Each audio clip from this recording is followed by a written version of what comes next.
अध्याय 26 बदलता तारा। सनी को पूरा यकीन था कि उसकी परछाई सिर्फ एक मूक अनुयायी होने से कहीं अधिक सक्षम है। आखिर मंत्र में तो इसे एक अमूल्य सहायक बताया गया था। अब उसे ये पता लगाना था कि परछाई पर नियंत्रण वास्तव में किस प्रकार सहायक हो सकता है। अन्य कई पहलुओं की तरह उसके अवचेतन मन में भी एक निश्चित स्तर की सहज समझ छिपी हुई थी। ये समझ या तो उसे मंत्र द्वारा प्राप्त हुई थी या प्रत्येक जागृत व्यक्ति में जन्मजात होती थी। सन्नी को बस अवचेतन ज्ञान को महसूस करना था और उसे व्यवहार में लाना सीखना था। एक बार फिर उसने अपने शरीर और आत्मा को महसूस करने पर ध्यान केंद्रित किया, फिर परछाई को कुछ सरल क्रियाएं करने का आदेश दिया। हर क्रिया के साथ वह परछाई को नियंत्रित करने की अनुभूति से और अधिक परिचित होता जा रहा था। बहुत जल्द यह उसके लिए सांस लेने और चलने जितना ही स्वाभाविक हो गया। परछाई उसे अपने शरीर का ही एक हिस्सा लगने लगी। इस शुरुआती परिणाम से संतुष्ट होकर सनी ने सावधानीपूर्वक उसे एक नया आदेश दिया। बिना रुके परछाई उसके जूतों के तलवों से अलग हुई, कमरे के दूसरे छोर तक चली गई और मुड़कर उसे हल्के व्यंग्यपूर्ण मौन में घूरने लगी। सनी के पास कोई परछाई नहीं बची थी। ये बिल्कुल भी वैज्ञानिक नहीं है, उसने मुस्कुराते हुए मन ही मन सोचा। जादू से संबंधित किसी भी चीज पर विज्ञान का वास्तव में कभी कोई प्रभाव नहीं पड़ा। जैसे ही परछाई दूर चली गई, उसे अपने दिमाग में एक अजीब सा विभाजन महसूस हुआ। ऐसा लगा जैसे उसकी धारणा दो अलग अलग हिस्सों में बंट गई हो। एक उसका शरीर था, दूसरा उसकी परछाई। कुछ कोशिशों के बाद वो दूसरे स्रोत पर ध्यान केंद्रित करने में कामयाब रहा। पल भर में उसकी दृष्टि धुंधली हो गई। वाह, सन्नी ने हैरानी से कहा। वाह। कमरे के दूसरे छोर से परछाई ने यह आवाज सुनी। सनी ने पलकें झपकाईं। उसके मन में अब दो तस्वीरें उभर आईं। एक उसके कमरे के दरवाजे की थी, जिसके सामने एक उदासीन सी परछाई खड़ी थी। दूसरी तस्वीर एक पीले पड़े युवक की थी, जो कुर्सी पर बैठा था, आंखें फटी हुई और स्तब्ध। वो मैं हूं। उसने एक हाथ उठाया और हवा में लहराया। उसी समय पीले रंग के युवक ने भी अपना हाथ उठाया और हवा में लहराया। क्या मैं अपनी परछाई के माध्यम से दुनिया को देख सकता हूं? वो कुछ देर बैठकर सोचने लगा। ऐसी क्षमता से कई संभावनाएं खुल जाती थी। उसकी चाइल्ड ऑफ शैडोज विशेषता उसे अंधेरे में चुपके से देखने और चलने की शक्ति देती थी, और शैडो कंट्रोल उसे एक गुप्त परछाई को जासूस के रूप में भेजने की क्षमता देती थी। इस प्रकार वो लगभग एक आदर्श जासूस था। एक जासूस वो व्यक्ति होता है जो खुद को ज्यादा जोखिम में डाले बिना जानकारी इकट्ठा करता है। सनी को ऐसी भूमिका बहुत पसंद थी। बेशक जासूस छुपकर भी घातक हमले करने में सक्षम थे। सूचनाओं से लैस होकर वे घात लगाने में माहिर थे। दुश्मन की कमजोरियों की पूर्व जानकारी होने के कारण उनके हमले सटीक और घातक होते थे। लेकिन किसी भी सीधे टकराव का मतलब खुद को खतरे में डालना होता, इसलिए सनी हत्यारा बनने के लिए बहुत उत्सुक नहीं था। आखिरकार उसकी क्षमता में अभी भी युद्ध कौशल को सीधे बढ़ाने का कोई साधन नहीं था। क्या हम इसका परीक्षण करें? उसने परछाई की ओर देखा और उसे आदेश दिया। एक लंबी आह भरते हुए परछाई नीचे झुकी और फुर्ती से दरवाजे के नीचे से खिसक गई। पल भर में उसे बाहर का कमरा और गलियारा दोनों दिखाई देने लगे। सन्नी ने अपनी आंखें बंद कर ली ताकि परछाई से उभर रही तस्वीर पर ध्यान केंद्रित कर सके। एक परछाई से दूसरी परछाई में छिपते हुए वो गलियारे में सरक गया। सही समय और सावधानी से उसका जासूस लगभग अदृश्य हो गया था। सन्नी कुछ स्लीपरों के पास से गुजरा और उनकी बातचीत सुनने लगा। उसे बातचीत दिलचस्प नहीं लगी, इसलिए वह आगे बढ़ गया। अंततः परछाई एक कोने पर रुक गई। उसके बाईं ओर लिफ्टें थीं और दाईं ओर लड़कियों के छात्रावास का रास्ता था। सनी के दिमाग में तुरंत ही तरह तरह की उत्तेजक छवियां उभरने लगीं। अरे बाप रे, वो शर्माते हुए सोचने लगा। हाँ, इस क्षमता के साथ घोर पतन में पड़ना भी बहुत आसान था। लेकिन नहीं नहीं, वो ऐसा नहीं कर सकता था। किसी उच्च नैतिक सिद्धांतों के कारण नहीं। बात बस इतनी सी है कि एक विकृत मानसिकता वाले व्यक्ति के रूप में उसकी बदनामी के कारण उससे ये पूछे जाने की संभावना काफी अधिक थी कि क्या उसने कुछ अनुचित किया है। इसलिए उसे ईमानदारी से नहीं में जवाब देने की क्षमता की आवश्यकता थी। तो शायद मुझे ऐसा नहीं करना चाहिए, है ना? सही? बिल्कुल आप सही है, इसके बारे में सोचना भी मत। अपने कमरे में वापस आकर सन्नी ने गहरी अफसोस भरी सांस ली। फिर उसने अपने जासूस को गुजरते हुए स्लीपर की छाया में छिपने का निर्देश दिया और उसके पीछे पीछे लिफ्ट की ओर चल दिया। तारांकन एड्स बाय पब फ्यूचर एड्स। कुछ समय बाद सन्नी की परछाई एक बड़े डोजो के कोने में छिपी हुई थी। वह अपने साथी स्लीपर्स को देख रहा था, जो प्रशिक्षक रॉक के मार्गदर्शन में प्रारंभिक युद्ध कक्षा की औपचारिकताओं का अभ्यास कर रहे थे। आज का दिन मुख्य रूप से उनकी सामान्य योग्यता और क्षमताओं के परीक्षण के लिए समर्पित था। इसके बाद स्लीपर्स को उनके स्तर के आधार पर समूहों में विभाजित किया जाएगा, जैसे कि नौसिखिया, उन्नत या विशेषज्ञ। साथ ही उनके पसंदीदा हथियार के आधार पर भी कुछ को व्यक्तिगत प्रशिक्षक दिए जाएंगे या उन्हें एक साथ जोड़ा जाएगा। फिलहाल स्लीपर बारी बारी से एक विशेष मापन मशीन से जुड़ी एक चौड़ी प्लेट पर अपने सबसे शक्तिशाली मुक्के मार रहे थे। हर प्रहार के बाद मशीन स्लीपर की शारीरिक शक्ति के अनुरूप एक संख्या प्रदर्शित करती थी। सैद्धांतिक रूप से ऐसी मशीन बनाना मुश्किल नहीं था, हालांकि ये देखते हुए कि कई स्लीपर्स के पास युद्ध उन्मुख क्षमताएं थीं जो उनकी शक्ति को कई तरह से बढ़ाती थीं। ये वास्तव में इंजीनियरिंग और टिकाऊपन का एक अद्भुत नमूना था। उनकी तकनीक और प्रशिक्षण ने भी अंतिम परिणाम को प्रभावित किया। अधिकांश लोगों को 10 से 14 के बीच अंक मिल रहे थे। इसे एक अच्छा परिणाम माना जाता था, ऐसा परिणाम जो केवल सबसे अधिक एथलेटिक लोग ही प्राप्त कर सकते थे। हालांकि बहुत से स्लीपर्स, स्पष्ट रूप से वे लोग जिनके पास बढ़ाने वाले पहलू थे, 15 या 16 का स्कोर प्राप्त करने में सक्षम थे। मुझे शायद 10 या 11 अंक मिलेंगे, सनी ने थोड़ा ऊब महसूस करते हुए सोचा। फिर अचानक वो चौकन्ना हो गया जब उसने देखा कि अब नेफिस की बारी थी, जो उनके बैच का सबसे बेहतरीन स्लीपर था, प्लेट पर प्रहार करने की। दुबली पतली लड़की मशीन के पास पहुंची और बिना किसी खास तैयारी के अचानक एक जोरदार प्रहार किया। सन्नी मार्शल आर्ट में बहुत माहिर नहीं था, लेकिन उसके प्रहार की त्रुटिहीन दक्षता और गति देखकर वह भी प्रभावित हुआ। उसे काफी प्रशिक्षण मिला था। नेफिस के बारे में रहस्य बढ़ता जा रहा था। उसकी असल पृष्ठभूमि क्या है? कुछ देर रुकने के बाद मशीन ने परिणाम दिखाया। 16। सनी को थोड़ी निराशा हुई। इतना प्रभावशाली नहीं, मुझे और अधिक की उम्मीद थी। आखिरकार वो एक सच्चे नाम की गौरवान्वित धारक थी। उसके बाद केवल कैस्टर ही बचा रहा। इस बार सनी उड़ते हुए मौके को देख भी नहीं पाए। वो इतना तेज था कि उसे देखना नामुमकिन था। मशीन काम उठी और गणना करने में ज्यादा समय लगा। अंत में 2 संख्याएं दिखाई दी। 21। सभी लोग इस नजारे को देखकर दंग रह गए। कई लोगों ने कैस्टर की ओर प्रशंसा भरी निगाहों से देखा, जिसने बस झुककर एक कदम पीछे हट गई। प्रशिक्षक रॉक मुस्कुराए। पब फ्यूचर एड्स बुरा नहीं है। अब हम अभ्यास सत्र शुरू करेंगे और आपके प्रशिक्षण के सामान्य स्तर का मूल्यांकन करेंगे। मुझे शुरुआत के लिए 2 स्वयंसेवकों की आवश्यकता है।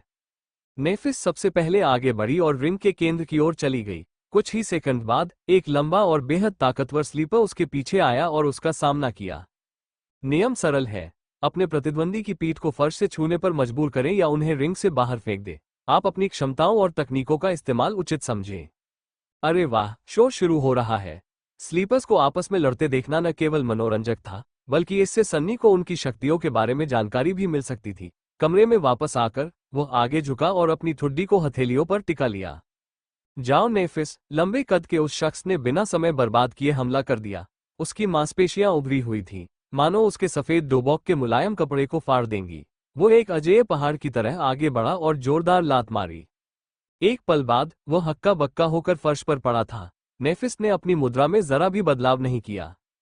प्रशिक्षक रॉक ने उसे प्रसन्नता भरी नजर से देखा और मुस्कुराया। अगला, इसके बाद जो कुछ हुआ उसे नरसंहार ही कहा जा सकता है। नेफिस ने एक के बाद एक डोजो में मौजूद लगभग सभी स्लीपरों को हरा दिया। वह उनसे तेज या ताकतवर नहीं लगती थी, लेकिन जब भी कोई उससे लड़ने के लिए रिंग में उतरता तो उसकी हार निश्चित थी और उसे जमीन पर पटक दिया जाता था। सनी इस पूरी प्रक्रिया को बढ़ते हुए मनोरंजन के साथ देख रहा था। हालांकि एक समय ऐसा भी आया जब उसे थोड़ी बेचैनी महसूस हुई। नेफिस एक युद्ध मशीन की तरह शांत और सटीक ढंग से चलती थी। उसकी तकनीक बेदाग, सुरुचिपूर्ण और निर्मम थी। उस पर चाहे जैसा भी हमला होता, वह या तो उसका अनुमान लगा लेती या तुरंत प्रतिक्रिया देती, फिर उसे मोड़कर न्यूनतम प्रयास से हमलावर पर ही पलट देती। इससे कोई फर्क नहीं पड़ता था कि उसका प्रतिद्वंदी गरीब था, अमीर था या किसी खानदान का मुखिया था। हर किसी का कुछ ही सेकंड में निपटारा हो जाता। इतना ही नहीं, पूरी प्रक्रिया के दौरान उसके चेहरे पर संयमित भाव जरा भी नहीं बदला। ऐसा लग रहा था मानो नेफिस धातु की बनी हो। क्या वो सच में इंसान है? सन्नी ने अचानक आशंका से सोचा। अगर यह बदलता सितारा उसका दुश्मन बन जाए तो वह क्या करेगा? सबसे अच्छा उपाय तो भाग जाना ही होगा, या फिर उससे पहले ही झगड़ा न करने की कोशिश करना। आखिर सूरज भी एक तारा है और परछाई सूरज की रोशनी के साथ अच्छी तरह से मेल नहीं खाती। अंत में कैस्टर ही एकमात्र बचा हुआ प्रतियोगी था। एक बार फिर, हालांकि वह बाकी सभी स्लीपर प्रतियोगियों की दयनीय विफलता से जरा भी विचलित नहीं हुआ। होठों पर हल्की सी मुस्कान लिए वो युवक रिंग में उतर गया। कैस्टर और नेफिस आमने सामने खड़े थे। कुछ सेकंड के लिए उनकी निगाहें एक दूसरे से मिली और फिर कैस्टर ने थोड़ा झुककर अभिवादन किया। लेडी नेफिस, कृपया मुझे पहले से ही क्षमा कर दें। वो क्या करने जा रहा है? कुछ देर बाद सन्नी ने हैरानी से अपनी आंखें खोलीं। अध्याय 27 शक्ति का मापन। ऐसा लगा मानो कैस्टर का अस्तित्व अचानक ही समाप्त हो गया हो। लेकिन यह महज एक भ्रम था। सच्चाई ये थी कि वह इतनी तेजी से चल रहा था कि इंसानी आंखें उसकी हरकतों को देख नहीं पा रही थी। अगर परछाई देखने की विशेष क्षमता न होती तो सन्नी भी कुछ देख नहीं पाती। तब भी उसने केवल हवा में तेजी से गुजरती हुई एक धुंधली सी आकृति को ही देखा। पलक झपकते ही कैस्टर ने नेफिस तक की दूरी तय कर ली और उसे करारा प्रहार किया। हालांकि उसकी अविश्वसनीय गति के बावजूद नेफिस ने किसी तरह समय रहते प्रतिक्रिया करते हुए अपने शरीर को थोड़ा मोड़कर वार को रोक दिया। लेकिन फिर भी यह काफी नहीं था। हालांकि नेफिस अपने शरीर के केंद्र पर सीधे प्रहार होने से बचने में कामयाब रही, लेकिन कैस्टर की मुट्ठी अंततः उसके कंधे पर लगी, जिससे वो लड़की चक्कर खाकर गिर पड़ी। बिना समय बर्बाद किए कैस्टर फिर गायब हो गया। उसकी योजना बहुत सरल थी। जब नेफिस को अभी भी यह भ्रम था कि दुश्मन उसके सामने है, तब वह अपनी असाधारण फुर्ती का इस्तेमाल करते हुए उसके चारों ओर चक्कर लगाकर पीछे से हमला करने वाला था। वो युवक बेखबर लड़की के पीछे प्रकट हुआ, मानो एक निर्णायक प्रहार से लड़ाई खत्म करने के लिए तैयार हो। ठीक उसकी योजना के अनुसार लड़की उसी दिशा में हमला करने की तैयारी करती हुई प्रतीत हुई जहां उसे कुछ पल पहले देखा गया था। संतुष्ट होकर कैस्टर ने अपना पूरा भार अपनी मुट्ठी में डाल दिया। हालांकि आखिरी क्षण में नेफिस ने अचानक अपना रुख बदल लिया और अपनी कोहनी को भयानक बल के साथ पीछे की ओर फेंका। कैस्टर की आंखें चौड़ी हो गईं। ये सब एक चाल थी, और अब जब उसने प्रहार करने का निश्चय कर लिया था तो रुकने का कोई आसान तरीका नहीं था। चाहे वो कितनी भी तेजी से दौड़े, वो जड़त्व के नियमों के अधीन था। कोहनी उसके चेहरे की ओर बढ़ती जा रही थी, मानो यह अपरिहार्य हो। फिर भी कैस्टर बाल बाल बच गया। उसकी गति का फायदा बहुत ज्यादा था। इसके बाद उसने नेफिस को धक्का देकर गिरा दिया। हालांकि जैसे ही वो चटाई पर गिरने वाली थी, उस युवक ने सावधानी से उसके डोबोक, एक प्रकार का कपड़ा का कॉलर पकड़ा और धीरे से खींचा, जिससे गिरने की गति धीमी हो गई और नेफिस बिना किसी झटके के जमीन पर उतर गई। पीठ के बल लेटी हुई लड़की ने 2-3 बार पलकें झपकाई और फिर उसकी ओर देखा। ये पूरी कहानी 2 सेकंड से भी कम समय तक चली। अपने कमरे में वापस आकर सनी ने हैरानी से अपनी आंखें खोली। तो क्या यह एक उन्नत पहलू है? ये तो धोखा है। स्लीपर के लिए इतनी तेज गति होना नामुमकिन था।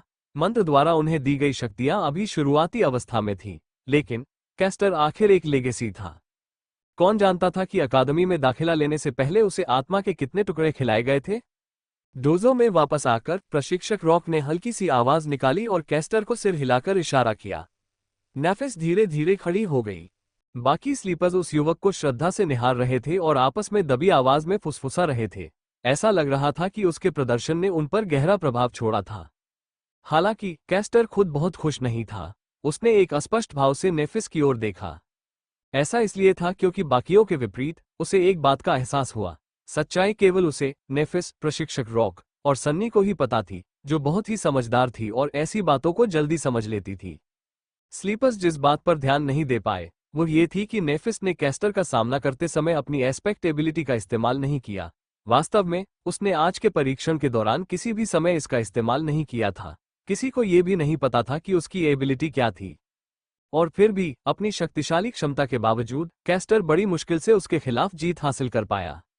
ये कैसा राक्षस है, सन्नी ने बेचैनी से भरे मन से सोचा। डोजो के कोने में छिपी हुई परछाई उससे पूरी तरह सहमत प्रतीत हो रही थी। तारांकन उसके बाद प्रारंभिक युद्ध कक्षा समाप्त हो गई। पिटाई से थके हारे स्लीपर्स नहाने के लिए चले गए। सन्नी ने थोड़ी देर इंतजार किया और फिर अपने साथी को लड़कों के लॉकर रूम में चुपके से घुसने का निर्देश दिया। उसे किशोरों के एक समूह को कपड़े बदलते हुए देखने में कोई खास दिलचस्पी नहीं थी, लेकिन थोड़ी सी संभावना थी कि कैस्टर या तो नेफिस के साथ अपने द्वंद्व युद्ध पर टिप्पणी करेगा या अपनी अविश्वसनीय एस्पेक्ट एबिलिटी के बारे में कुछ सवालों के जवाब देगा। जैसा कि उसने उम्मीद की थी, वो युवक नए बने प्रशंसकों के एक समूह से घिरा हुआ था। वे उसकी जीत पर उसे बधाई दे रहे थे, पूरे उत्साह और प्रशंसा से भरे हुए थे। हालांकि कैस्टर खुद उदास लग रहा था।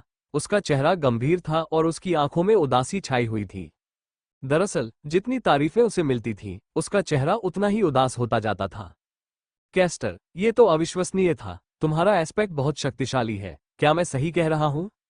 उस नेफिस लड़की के पास जीतने का कोई मौका ही नहीं था। असली नाम उसकी किसे जरूरत है, वो तो बस नाम बनने की चाहत रखती है। अंत में कैस्टर ने अपना सिर उठाया और बोलने वाले आखिरी लड़के को ठंडी निगाहों से घूरा। वो लड़का भी उसकी ही तरह स्लीपर्स के उनके समूह में गिने चुने लेगेसीज में से एक था। कैस्टर की प्रतिक्रिया देखकर वो अचंभित होकर भौहें चढ़ा बैठा। यह क्या है? कैस्टर ने अपने दांत पीस लिए। मुझे उनसे ऐसे व्यवहार की उम्मीद हो सकती थी, लेकिन आपको बेहतर पता होना चाहिए था। दूसरे लेगेसी ने भौहें चढ़ा ली। क्यों? क्या उस किसान लड़की में कुछ खास बात है? कैस्टर की आंखें चौड़ी हो गईं। पब फ्यूचर के विज्ञापन। पब फ्यूचर विज्ञापन। किसान लड़की। क्या आप सचमुच नहीं जानते कि वो कौन है? नहीं। सन्नी ने बेसब्री से सोचा। तो बस बोलो और जोर से कह दो। सौभाग्यवश अहंकारी स्लीपर की भी यही भावना थी। कैस्टर ने कई बार अपना मुंह खोला, मानो उसे समझ नहीं आ रहा था कि क्या कहे। अंत में उसने अपना सिर हिलाया और जवाब दिया। वो अमर ज्वाला वंश की नेफिस है। जैसे ही उसने ये कहा, अहंकारी लेगेसी का चेहरा पीला पड़ गया। उसकी ओर ध्यान न देते हुए कैस्टर ने अपनी बात जारी रखी। मुझे विश्वास है कि मुझे आपको उसके दादा के बारे में बताने की जरूरत नहीं है। उसके माता पिता स्माइल ऑफ हेवन और ब्रोकन स्वॉर्ड थे। अपने कमरे में सनी लगभग कुर्सी से गिर ही गया था। वह भी जानता था कि अमर ज्वाला और टूटी तलवार कौन थे। अमर ज्वाला द्वितीय दुष्वप्न पर विजय प्राप्त करने वाला पहला मानव था और गुरु बना। टूटी तलवार तृतीय दुष्वप्न पर विजय प्राप्त करने वाला पहला मानव था और संत बना। वे और उनके साथ ही मानव जाति के सबसे प्रसिद्ध नायकों में से थे, जिन्होंने अपने दम पर इतिहास बदल दिया था। अगर कैस्टर की बात सच थी, तो नेफिस सिर्फ एक कुलीन महिला नहीं थी, वो राजघराने की सदस्य थी। इसमें कोई हैरानी की बात नहीं कि उन्होंने उन्हें लेडी कहकर संबोधित किया। उन्होंने उन्हें राजकुमारी क्यों नहीं कहा? लेकिन इसका कोई मतलब नहीं बनता था। उसके विचारों को दोहराते हुए पीले चेहरे वाले स्लीपर ने कांपती हुई आवाज में पूछा। तो फिर क्यों वो इतनी? कैस्टर ने आह भरी। क्योंकि वे सब मर चुके हैं। अमर ज्वाला वंश बहुत पहले ही समाप्त हो चुका है। कुछ क्षणों के लिए लॉकर रूम में पूरी तरह सन्नाटा छा गया। कैस्टर ने नीचे देखा। वही अकेली बची है। तारांकन देर रात, जब सब सो चुके थे, सन्नी चुपके से डोजो में दाखिल हुआ। चारों ओर देखकर उसने सुनिश्चित किया कि वहां कोई नहीं है और फिर उत्सुकता से उस अखाड़े की ओर बढ़ा जहां नेफिस और अन्य लोगों की परीक्षा हुई थी। वो अखाड़े के बीच में रुक गया और कुछ देर वहीं खड़ा रहा, ये याद करते हुए कि कैसे उसने कैस्टर से पराजित होने से पहले अपने बैच के दर्जनों स्लीपर्स का सामना किया था। राक्षस, दोनों ही राक्षस है। उसने कड़वाहट और निराशा से बुदबुदाया। प्रचारित सामग्री द वैम्पायर डायरीज के 9 ऐसे दृश्य जो आपके दिल की धड़कनें तेज कर देंगे। अधिक 597 149 199 सबसे हॉट कौन है? टू हॉट टू हैंडल की सबसे सेक्सी स्टॉर्स। अधिक 391 98 130 दुनिया की सबसे खूबसूरत महिलाएं जिनके पैर बेहद आकर्षक है। अधिक 134 3 4 45 अपना सिर हिलाते हुए सनी रिंग से बाहर निकल गया और फिर उसने अपनी परछाई की ओर देखा। क्या आप सहमत हैं? परछाई कुछ सेकंड के लिए झिझकी, फिर अपनी छाती फुलाकर और बाहें मोड़कर घमंडी, तिरस्कारपूर्ण और बेपरवाह दिखने की कोशिश की। हालांकि उसका यह अभिनय बहुत विश्वसनीय नहीं था। हाँ, तुम सही कह रहे हो। बिल्कुल, वैसे भी इसमें बड़ी बात क्या है? नेफिस के पिता और दादा, अमर ज्वाला और टूटी तलवार, दोनों ही शक्ति के मामले में बेहद अगाध थे, लेकिन फिर भी वे अपने परिवार को विनाश से बचाने में असफल रहे। इसलिए अंत में शक्ति उतनी महत्वपूर्ण नहीं रही। राजपरिवार भी दुनिया की क्रूरता से सुरक्षित नहीं था। सनी ने आह भरी और मापने वाली मशीन की ओर बढ़ा। मुट्ठी बनाकर उसने उसे घुमाया और पूरी ताकत से मुक्का मारा। मशीन कुछ सेकंड तक हल्की सी आवाज करती रही और फिर एक ही संख्या प्रदर्शित हुई।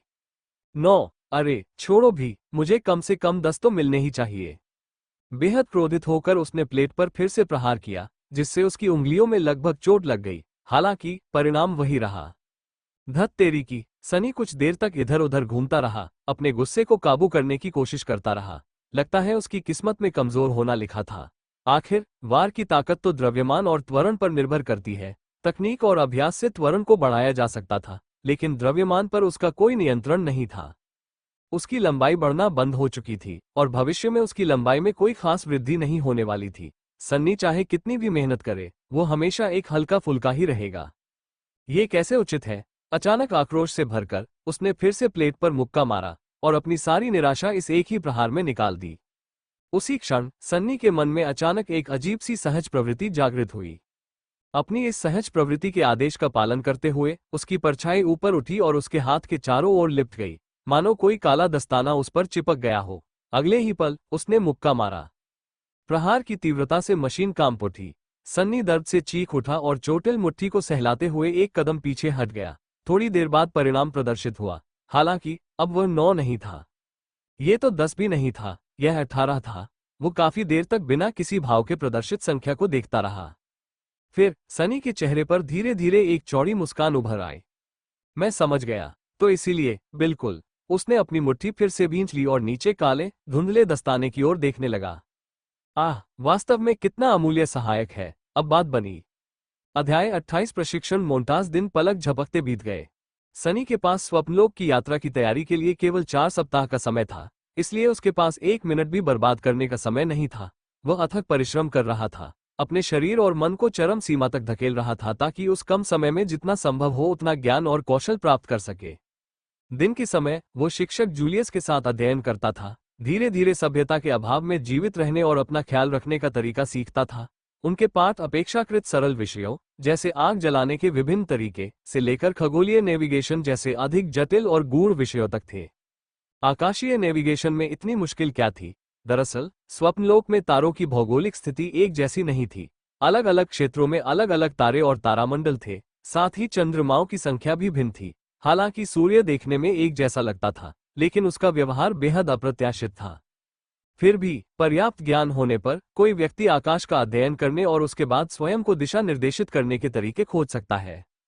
ऐसा माना जाता था कि इनमें से अधिकांश पाठ विभिन्न स्कूलों के पाठ्यक्रम में पहले से ही शामिल थे और अधिकांश स्लीपर्स को ज्ञात थे। हालांकि किसी पाठ्य पुस्तक से कुछ सीखना और उसी बात को किसी वास्तविक अवेक्त से सीखना दो बिल्कुल अलग बातें थीं। शिक्षक जूलियस को अपने विषय को समझाते समय बहुत गहराई में जाने की आदत थी। उनकी इस समय लेने वाली आदत के कारण सन्नी ने न केवल विषय के मूल सिद्धांतों को सीखा, बल्कि अक्सर उन्हें उनके पीछे के कारणों की झलक भी मिली। स्वप्नलोक के वातावरण के अंतर्निहित सिद्धांतों की इस प्रारंभिक समझ ने उसे किसी भी परिस्थिति का सामना करने के लिए कुछ हद तक तैयार रहने की क्षमता प्रदान की। सन्नी ने शुरू में जिन मृत भाषाओं के पाठों को बेकार समझा था, वे भी उसकी कल्पना से कहीं अधिक रोचक निकले। इसका एक बड़ा कारण ये था कि ये पाठ स्वयं मंत्र से संबंधित थे। आखिरकार मंत्र मनुष्यों से उन्हीं मृत भाषाओं में से एक में संवाद करता था। भाषा का ज्ञान होने के कारण वो इसके विभिन्न कथनों और वर्णनों को बेहतर ढंग से समझ पाता था। इसका सबसे सरल उदाहरण नेफिस और उसका असली नाम बदलती हुई तारा था। तकनीकी रूप से सही होने के बावजूद यह अनुवाद सटीक अर्थ को ठीक से व्यक्त करने में विफल रहा। रून भाषा की व्याकरणिक संरचना को समझने से यह अनुमान लगाना आसान हो गया कि इसका अधिक सही अनुवाद परिवर्तन का तारा होता। इतना ही नहीं, परिवर्तन के लिए अलग अलग रून थे, जिनमें से प्रत्येक का अपना अर्थ था। नाम के अर्थ को व्यक्त करने के लिए प्रयुक्त रून के आधार पर इसका अर्थ विनाशकारी तारा या दुर्भाग्य का तारा भी हो सकता था। शब्दों और अर्थ में एक छोटा सा बदलाव भी वास्तविक जीवन में बहुत बड़ा अंतर ला सकता है। सनी, जिसने इससे पहले कभी गंभीरता से पढ़ाई नहीं की थी, को सैद्धांतिक ज्ञान की विशाल मात्रा प्राप्त करने की प्रक्रिया अजीब, नीरस और थका देने वाली लगी। हालांकि एक तरह से यह रोमांचक भी था। आखिरकार ज्ञान तो केवल विशेषाधिकार प्राप्त लोगों की ही पहुंच थी। ज्ञान पर यही अधिकार उन्हें सत्ता में बनाए रखता था, जिससे असमानता का दुष्चक्र चलता रहता था। गरीबों के पास पढ़ने का कोई अवसर नहीं था और अच्छी शिक्षा के लाभ के बिना उनके पास गरीबी से बाहर निकलने का कोई रास्ता नहीं था। इन सब में सबसे अजीब बात यह थी कि सनी अब उन विशेषाधिकार प्राप्त लोगों में से एक बन गया था। इससे भी बढ़कर वह सामाजिक पदानुक्रम के शिखर पर था। उसे न केवल असीमित ज्ञान प्राप्त हो गया था, बल्कि भोजन और आश्रय जैसी उसकी बुनियादी जरूरतें भी सरकार द्वारा पूरी की जा रही थीं, जिससे वो पूरी तरह से एक जागृत व्यक्ति के रूप में खुद को विकसित करने के अपने एकमात्र लक्ष्य पर ध्यान केंद्रित कर सकता था। यदि उनके पास थोड़ा भी समय होता तो यह अचानक हुआ परिवर्तन उन्हें दार्शनिक चिंतन के भंवर में धकेल देता। लेकिन उसने ऐसा नहीं किया, क्योंकि शिक्षक जूलियस हर दूसरे दिन व्यवहारिक पाठ पढ़ाने पर जोर देते थे।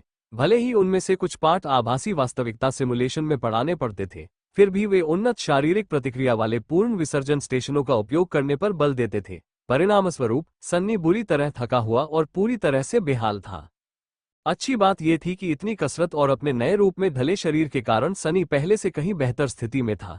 बिना किसी युद्ध प्रशिक्षण के भी वो अपनी ताकत, सहनशक्ति और फुर्ती में जबरदस्त सुधार महसूस कर रहा था। असल में पहले दुस्वप्न को पूरा करने के बाद उसने जो अनोखा पुनर्जन्म अनुभव किया था, उसने उसके शरीर की जन्मजात क्षमता को बढ़ा दिया था, जिससे वह मानव अवस्था के शिखर पर पहुंच गया था। हालांकि उस क्षमता को पसीने, मेहनत और अथक परिश्रम से साकार करना उसी पर निर्भर था। जंगल में जीवित रहने की तकनीकों के व्यवहारिक प्रयोग ने उसे ऐसा करने का अवसर प्रदान किया। Ads bye pub future ads, और मानो इतना ही काफी नहीं था, सनी ने चुपके से अन्य स्लीपर्स के बारे में जानकारी इकट्ठा की और हर रात शैडो कंट्रोल का अभ्यास किया। उसकी परछाई इतनी स्वतंत्र थी कि उसे उसके सीधे नियंत्रण के बिना ही जासूसी मिशन पर भेजा जा सकता था। वो इधर उधर छिपकर बातचीत सुनती और उन विभिन्न कक्षाओं का अवलोकन करती जहां स्लीपर्स को अपनी एस्पेक्ट एबिलिटीज का प्रदर्शन करना होता था। फिर जब सनी अपना रात का खाना खाकर अपने कमरे में लौट आता तो वह वापस आकर दिन भर में सुनी और देखी गई हर बात उसे बताता। इस व्यवस्था में एकमात्र समस्या ये थी कि परछाई अपने बाहरी व्यंग्यपूर्ण व्यवहार के बावजूद काफी भोली निकली। उसे मानव जगत की कार्यप्रणाली पूरी तरह समझ नहीं आती थी और इसी कारण वो अक्सर उपयोगी जानकारी और निरर्थक बातों के बीच अंतर करने में विफल रहती थी। इसलिए ज्यादातर समय सनी को महत्वपूर्ण रहस्यों के बजाय कुछ भी मूल्यवान नहीं मिलता था या फिर चटपटी गपशप ही मिलती थी। इसी तरह उसे पता चला कि स्लीपर सेंटर में रोमांस का माहौल था। आखिर सो खूबसूरत नौजवान एक दूसरे के बेहद करीब भूमिगत कैद थे और ऊपर से उन पर मौत का खतरा मंडरा रहा था। कई लोगों को लगा कि जीवन छोटा है और यही सही समय है कि वे इसे जी भर कर जी ले। मंडराते खतरे की छाया में जुनून पनपने लगा। सनी को इस पूरे मामले से बिल्कुल अलग रखा गया था। पहली बात तो ये कि उसने खुद को एक नापसंद किए जाने वाले पागल के रूप में पेश कर लिया था। दूसरी बात, उसके पास अपनी पढ़ाई और प्रशिक्षण के अलावा किसी और चीज के लिए समय ही नहीं था। और तीसरी बात, वो किसी के भी बहुत करीब आने से डरता था। उसे डर था कि कहीं ऐसी स्थिति न आ जाए जहां उसे अपना असली नाम बताने के अलावा कोई चारा न बचे। विभिन्न एस्पेक्ट एबिलिटीज के दायरे और विवरणों के बारे में जानकारी जुटाने और धीरे धीरे सीखने के अलावा और कुछ हद तक फ्लॉज के बारे में भी वो शैडो कंट्रोल के साथ प्रयोग भी कर रहा था। परिणाम बेहद आशाजनक थे। उसने जल्द ही पता लगा लिया कि उसकी परछाई न केवल उसके शरीर को बल्कि विभिन्न वस्तुओं को भी शक्ति प्रदान कर सकती है। यदि वह किसी हथियार के चारों ओर लिपट जाए तो हथियार का प्रहार अधिक शक्तिशाली और क्षतिदायी हो जाता है। यदि उसे किसी कवच पर लगाया जाए तो कवच अधिक मजबूत और तोड़ना कठिन हो जाता है। यह वृद्धि काफी महत्वपूर्ण थी। ये प्रारंभिक मूल्य से लगभग दोगुनी थी। कुल मिलाकर इस क्षमता का सही इस्तेमाल करने पर वो स्लीपर्स के बीच एक शक्तिशाली योद्धा बन सकता है। कई युद्ध संबंधी क्षमताएं अधिक गति या क्षति पहुंचा सकती हैं, कई अधिक रक्षा और सुरक्षा प्रदान कर सकती हैं, लेकिन शैडो स्लेव जितनी बहुमुखी और सर्वांगीण क्षमता किसी की नहीं है। शैडो साइट, शैडो सटेप और शैडो स्काउट जैसी अतिरिक्त सुविधाओं के साथ ये वास्तव में अविश्वसनीय था। बस इसी तरह दिन बीतते गए और धीरे धीरे सप्ताहों में तब्दील होते चले गए। सन्नी को पता भी नहीं चला और शीतकालीन संक्रांति आ चुकी थी। कुल मिलाकर इस क्षमता का सही इस्तेमाल करने पर वो स्लीपर्स के बीच एक शक्तिशाली योद्धा बन सकता है। कई युद्ध संबंधी क्षमताएं अधिक गति या क्षति पहुंचा सकती हैं, कई अधिक रक्षा और सुरक्षा प्रदान कर सकती हैं, लेकिन शैडो स्लेव जितनी बहुमुखी और सर्वांगीण क्षमता किसी की नहीं है। शैडो साइट, शैडो सटेप और शैडो स्काउट जैसी अतिरिक्त सुविधाओं के साथ ये वास्तव में अविश्वसनीय था।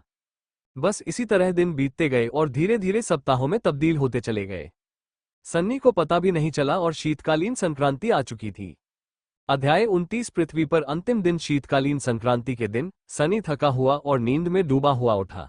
उसने इस सुस्ती को दूर करने की कितनी भी कोशिश की, ये दूर नहीं हुई। अंत में वो कुछ देर तक बिस्तर पर ही लेटा रहा और खुद को कंबल में लपेट लिया। वो इस कभी न खत्म होने वाली, जकड़ लेने वाली नींद की अनुभूति से पहले से ही परिचित था। उसके पहले बुरे सपने से पहले के दिनों में भी यही स्थिति थी। ये काफी हद तक उस अनुभव से भी मिलती जुलती थी जो उसने ब्लैक माउंटेन की ढलानों पर हाइपोथर्मिया से धीरे धीरे मरते हुए महसूस किया था। मृत्यु के निकट आने के ठंडे आलिंगन को याद करके सनी कांपने लगी। पृथ्वी पर यह उसका आखिरी दिन था, कम से कम कुछ समय के लिए। शाम होते होते जादू उसे एक बार फिर अपने साथ ले जाएगा, इस बार स्वप्नलोक की विशालता का सामना करने के लिए। उस खंडहर हो चुकी जादुई दुनिया में उसे क्या सामना करना पड़ेगा? क्या इस बार किस्मत उसका साथ देगी या फिर कोई और विपत्ति आएगी? उफ, अनुमान लगाने का कोई फायदा नहीं था। उसने अपरिहार्य स्थिति के लिए अपनी पूरी तैयारी कर ली थी। उसने खूब पढ़ाई की, जमकर प्रशिक्षण लिया और अपने रहस्य को गुप्त रखा। उसकी क्षमता अधिकांश लोगों से कहीं बेहतर थी और बाहरी इलाकों की कठोर वास्तविकता और पहले दुस्वप्न की उससे भी भीषण परीक्षा ने उसकी जीवित रहने की इच्छाशक्ति को और भी मजबूत बना दिया था। कुल मिलाकर वो तैयार था। एक गहरी सांस लेते हुए सनी बिस्तर से उठा और अपनी सुबह की दिनचर्या में लग गया। अगर लंबे समय बाद यह उसका आखिरी गर्म पानी का स्नान होने वाला था तो वह इसका पूरा आनंद लेना चाहता था। अगर फिलहाल यह उसका आखिरी स्वादिष्ट नाश्ता होने वाला था। दरअसल उसे भूख नहीं थी। कैफेटेरिया स्लीपर्स से भरा हुआ था, लेकिन कोई बात नहीं कर रहा था। सभी उदास थे और असामान्य रूप से आत्मचिंतनशील प्रतीत हो रहे थे। न तो सामान्य हंसी थी और न ही शोरगुल भरी बातचीत, केवल लेगेसीज ही शांत और संयमित थे। हालांकि वे भी अपने आप में ही मग्न थे। सनी ने पिछली बार मंत्र विद्या में प्रवेश करने की तैयारी के बारे में सोचा और थोड़ी घबराहट के साथ कॉफी मशीन के पास पहुंचा। अकादमी में रहने के दौरान उसने ये जान लिया था कि बहुत से लोग अपनी कॉफी में चीनी और दूध मिलाते हैं, इसलिए इस शुभ दिन पर उसने इसे फिर से आजमाने का फैसला किया। आखिरकार परंपरा का होना अच्छा था। कुछ मिनट बाद वो हमेशा की तरह अंधी लड़की कैसिया के पास अपनी सीट पर बैठ गया। मजबूरी में इतनी नजदीक होने के बावजूद उन्होंने एक बार भी बात नहीं की, ठीक वैसे ही जैसे दो अजनबी मजबूरी में एक ही जगह पर बैठे हों। सनी को आज कुछ भी बदलने की कोई उम्मीद नहीं दिख रही थी। हालांकि जैसे ही उसने कॉफी का पहला घूंट लिया, कैसिया ने अचानक अपना सिर घुमाया और अपनी खूबसूरत नीली आंखों से उसे घूरने लगी। घबराई हुई सनी ने चारों ओर देखा, ये जांचने के लिए कि कहीं किसी और ने उसका ध्यान तो नहीं खींचा है, और यह सुनिश्चित करने के बाद कि उसके पीछे कोई खड़ा नहीं है, उसने पूछा, क्या? कैसिया चुप रही, मानो ये तय करने में हिचकिचा रही हो कि उसे जवाब देना चाहिए या नहीं, और फिर अचानक बोली, जन्मदिन की शुभकामनाएं। क्या? सनी ने भौहें चढ़ाकर उसके शब्दों का अर्थ समझने की कोशिश की, फिर अचानक उसके चेहरे पर हैरानी के भाव आ गए। ओह हाँ, आज मेरा जन्मदिन है। वो इसके बारे में पूरी तरह भूल गया था। आज वो 17 साल का हो रहा था। रुको, उसे इसके बारे में कैसे पता चला? सनी ने अंधी लड़की को अजीब नजर से देखा, अपना मुंह खोला और फिर इस मुद्दे को यहीं छोड़ देने का फैसला किया। वो लड़की बहुत ही डरावनी थी। धन्यवाद। कैसिया ने सिर हिलाकर मुंह फेर लिया और ऐसा लगा जैसे उसने दोबारा बातचीत करने में रुचि खो दी हो, जो कि बेहतर ही था। सनी ने फिर से अपनी कॉफी उठाई। इस बार उसे कॉफी उतनी बुरी नहीं लगी। बेशक चीनी और क्रीम ने ही इसमें सबसे बड़ा योगदान दिया था, फिर भी इसे पीने के बाद उसे थोड़ा ज्यादा ताजगी महसूस हुई। 17 है ना? सनी को कभी यकीन नहीं था कि वो इस उम्र तक जीवित रह पाएगा। फिर भी तमाम मुश्किलों के बावजूद वो जीवित रहा। जीवन वाकई कभी कभी अप्रत्याशित होता है। अगर किसी ने 1 साल पहले उससे कहा होता कि वह अपना 17वां जन्मदिन असली दूध और चीनी वाली असली कॉफी पीकर मनाएगा, तो वो उस पर हंस देता, लेकिन अब ये हकीकत थी। अनजाने में ही सनी को उन सभी लोगों की याद आ गई जो बहुत समय पहले उसके साथ जन्मदिन मनाया करते थे। इससे पहले कि उसका मूड खराब हो, उसने दृढ़ता से इन विचारों को मन से निकाल दिया और खुद को मुस्कुराने के लिए मजबूर किया। ये बुरा नहीं है, चलो इसे अगले साल फिर से करते हैं, जब मैं पहले से ही एक जागृत व्यक्ति बन चुका होऊंगा। इस तरह खुद को खुश करते हुए उसने अपनी कॉफी खत्म की और कैफेटेरिया से निकल गया। आज क्लास नहीं थी, लेकिन फिर भी वो वाइल्डनेस सर्वाइवल क्लासरूम गया और टीचर जूलियस को अलविदा कहा। विदाई देते समय बूढ़े टीचर काफी भावुक हो गए। उन्होंने सन्नी को 1 दर्जन बार आखिरी सलाह दी और यह भी वादा किया कि जब वो पूरी तरह से जागृत हो जाएगा तो वे शोध सहायक के पद के लिए आवेदन करेंगे। सनी ने उनके समय और धैर्य के लिए धन्यवाद देते हुए विदा ली। उसके बाद करने के लिए कुछ खास नहीं था। जब सूरज डूबने वाला था, तब प्रशिक्षक रॉक ने उन्हें स्लीपर सेंटर के प्रवेश द्वार पर इकट्ठा किया और उन्हें बाहर ले गए। सफेद इमारत के चारों ओर फैले बर्फीले पाकों में अन्य जागृत लोग अपने अपने स्लीपर्स के समूहों को उसी गंतव्य की ओर ले जा रहे थे। यह अकादमी का चिकित्सा केंद्र था। ये केंद्र किसी अस्पताल से ज्यादा किसी मंदिर जैसा दिखता था। इसके भीतर अत्याधुनिक तकनीक के साथ साथ जागृत आत्माओं में से कुछ सर्वश्रेष्ठ चिकित्सक भी मौजूद थे। स्वप्नलोक की अपनी पहली यात्रा के दौरान सोए हुए लोगों के शरीरों को विशेष रूप से डिजाइन किए गए पॉड्स में सुरक्षित रखा जाता था और मंत्र के दूसरी ओर कोई दुर्भाग्यपूर्ण घटना घटित होने की स्थिति में उन चिकित्सकों की जादुई शक्तियों द्वारा उन्हें सहारा दिया जाता था। बेशक अंत में वे जागेंगे या नहीं, ये पूरी तरह से स्लीपर्स पर ही निर्भर करता था। सन्नी को आश्चर्य हुआ कि मेडिकल सेंटर में प्रवेश करने के बाद प्रशिक्षक रॉक उन्हें सीधे स्लीपर पॉड्स वाले विंग में नहीं ले गए। इसके बजाय वे उन्हें एक अपेक्षाकृत सुनसान मंजिल पर ले गए और फिर एक विशाल गैलरी के दरवाजे खोल दिए जो डूबते सूरज की खूबसूरत लाल किरणों से जगमगा रही थी। वहां उन्होंने व्हीलचेयरों की कतारें देखी। हर व्हीलचेयर में एक व्यक्ति बैठा था, जिसके चेहरे पर एक अजीब सी शांति और खालीपन का भाव था। ये सभी लोग बिल्कुल चुप, गतिहीन और स्थिर थे। मेहमानों के आने पर उन्होंने कोई प्रतिक्रिया नहीं दी। वे सभी खाली प्रतीत होते थे। उस भयानक सन्नाटे में सनी को लगा कि उसके रोंगटे खड़े हो गए हैं और एक रेंगता हुआ डर उसके दिल में गहराई तक समा रहा है। प्रशिक्षक रॉक ने गंभीर आंखों से खाली बैठे लोगों को देखा। मैंने आप सबको यहाँ एक खास वजह से बुलाया है।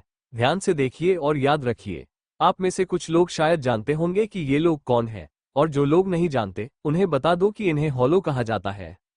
उसने अपने दांत पीस लिए। उनमें से प्रत्येक कभी या तो स्लीपर था या अवेक्ट। उनमें से कुछ कमजोर थे, कुछ बलवान थे, कुछ तो अविश्वसनीय रूप से शक्तिशाली भी थे। वे सभी स्वप्नलोक में नष्ट हो चुके हैं। उनकी उनकी आत्माएं चली गई हैं। सन्नी को भयभीत होकर एहसास हुआ। अगर आपकी किस्मत अच्छी रही तो एक बार आपकी आत्मा नष्ट हो जाए तो आपका शरीर भी उसके साथ मर जाएगा, लेकिन अगर ऐसा नहीं हुआ तो आप भी उन्हीं की तरह खोखले हो जाएंगे। प्रशिक्षक रॉक ने उस दिशा में देखा जहां कैस्टर और नेफिस खड़े थे और फिर आगे कहा, इसलिए वहां मर मत जाना। तारांकन आधे घंटे बाद स्लीपर्स को उनके निजी कमरों में ले जाया गया था और वे पॉड्स में प्रवेश करने की तैयारी कर रहे थे। एक कमरे में अंधी लड़की कैसिया असहाय होकर उस अपरिचित जगह में खुद को समझने की कोशिश कर रही थी, दीवारों और अजीब मशीनों को अपने हाथों से छू रही थी। उसके सुंदर गुड़िया जैसे चेहरे से आंसू बह रहे थे। दूसरे कमरे में अभिमानी लेगेसी कैस्टर फर्श को बेजान निगाहों से घूर रहा था। उसके होंठ हिल रहे थे, वो बार बार एक अजीब सा वाक्य दोहरा रहा था, वह कांप रहा था। कहीं और अमर ज्वाला वंश की अंतिम पुत्री चेंजिंग स्टार नेफिस अपने हाथों को देख रही थी। उसकी त्वचा के नीचे कोमल सफेद चमक धीरे धीरे बढ़ती जा रही थी। उसका चेहरा असहनीय पीड़ा से विकृत हो गया था। और अंत में एक कमरा था जहां shadow slave sunless lost from light sleeping pod से मुंह मोड़कर अपनी परछाई पर एक नजर डाली। तो क्या आप तैयार हैं? परछाई ने कंधे उचका दिए और कोई जवाब नहीं दिया। सनी ने आह भरी, हाँ मैं भी। इतना कहकर वह आगे बढ़ा और पॉड में चढ़ गया। तारांकन उस विशाल गूंजते अंधेरे में उसने सुना, स्वप्न लोक में आपका स्वागत है सूर्यविहीन। अध्याय 30 ताराहीन शून्य। सनी को उम्मीद थी कि वो सबसे पहले उस जगह को ऊपर से देखेगा जहां से उसे स्वप्नलोक में प्रवेश करना था, ठीक वैसे ही जैसे पहले दुस्वप्न की शुरुआत में हुआ था। उस समय जादुई रूप से विपरीत दिशा में चल रहा था, जिससे उसे ये देखने का मौका मिला था कि उसे आगे क्या सामना करना पड़ेगा। लेकिन जैसे ही उसने मंत्र का अभिवादन सुना, सन्नी ने खुद को अंधा और डूबता हुआ पाया। जब उसने सहज रूप से चीखने के लिए अपना मुंह खोलने की कोशिश की तो खारा पानी अंदर घुस गया, जिससे उसका दम घुटने लगा और वो तड़पने लगा।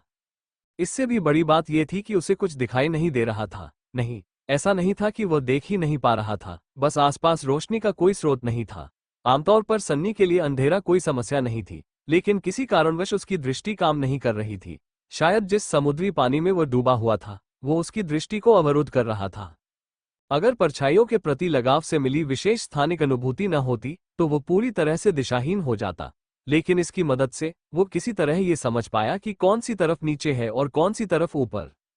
सौभाग्य से शिक्षक जूलियस की कक्षाओं में तैराकी भी शामिल थी। बूढ़े शिक्षक और मास्टर जेट के वापस आने पर उन्हें धन्यवाद देने का वादा करते हुए सन्नी ने खुद को शांत रखा और ऊपर की ओर तैरना शुरू कर दिया। कुछ लंबे और तनावपूर्ण क्षणों के बाद उसका सिर पानी की सतह से बाहर निकला। सन्नी आखिरकार एक गहरी कर्कश सांस ले पाया।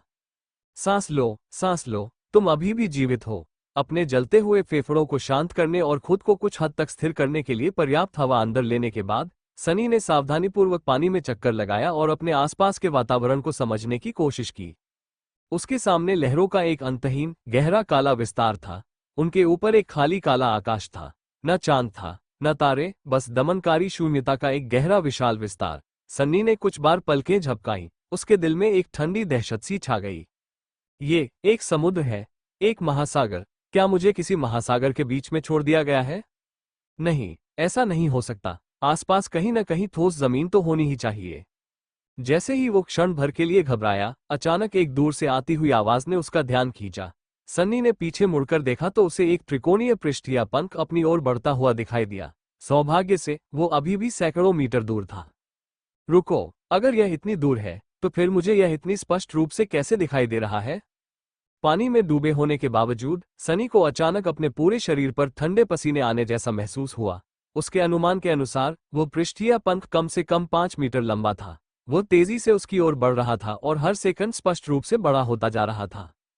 तुम्हें धिक्कार है, स्पेल। आंखों में दहशत लिए सनी फिर से घूमा, खुद को बचाने के लिए कुछ भी ढूंढने की बेताब कोशिश कर रहा था।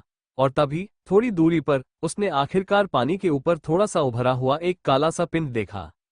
एक पल भी सोचने में बर्बाद किए बिना उसने अपने हाथ पैर हिलाते हुए उस काले पिंड की ओर तेजी से तैरना शुरू कर दिया।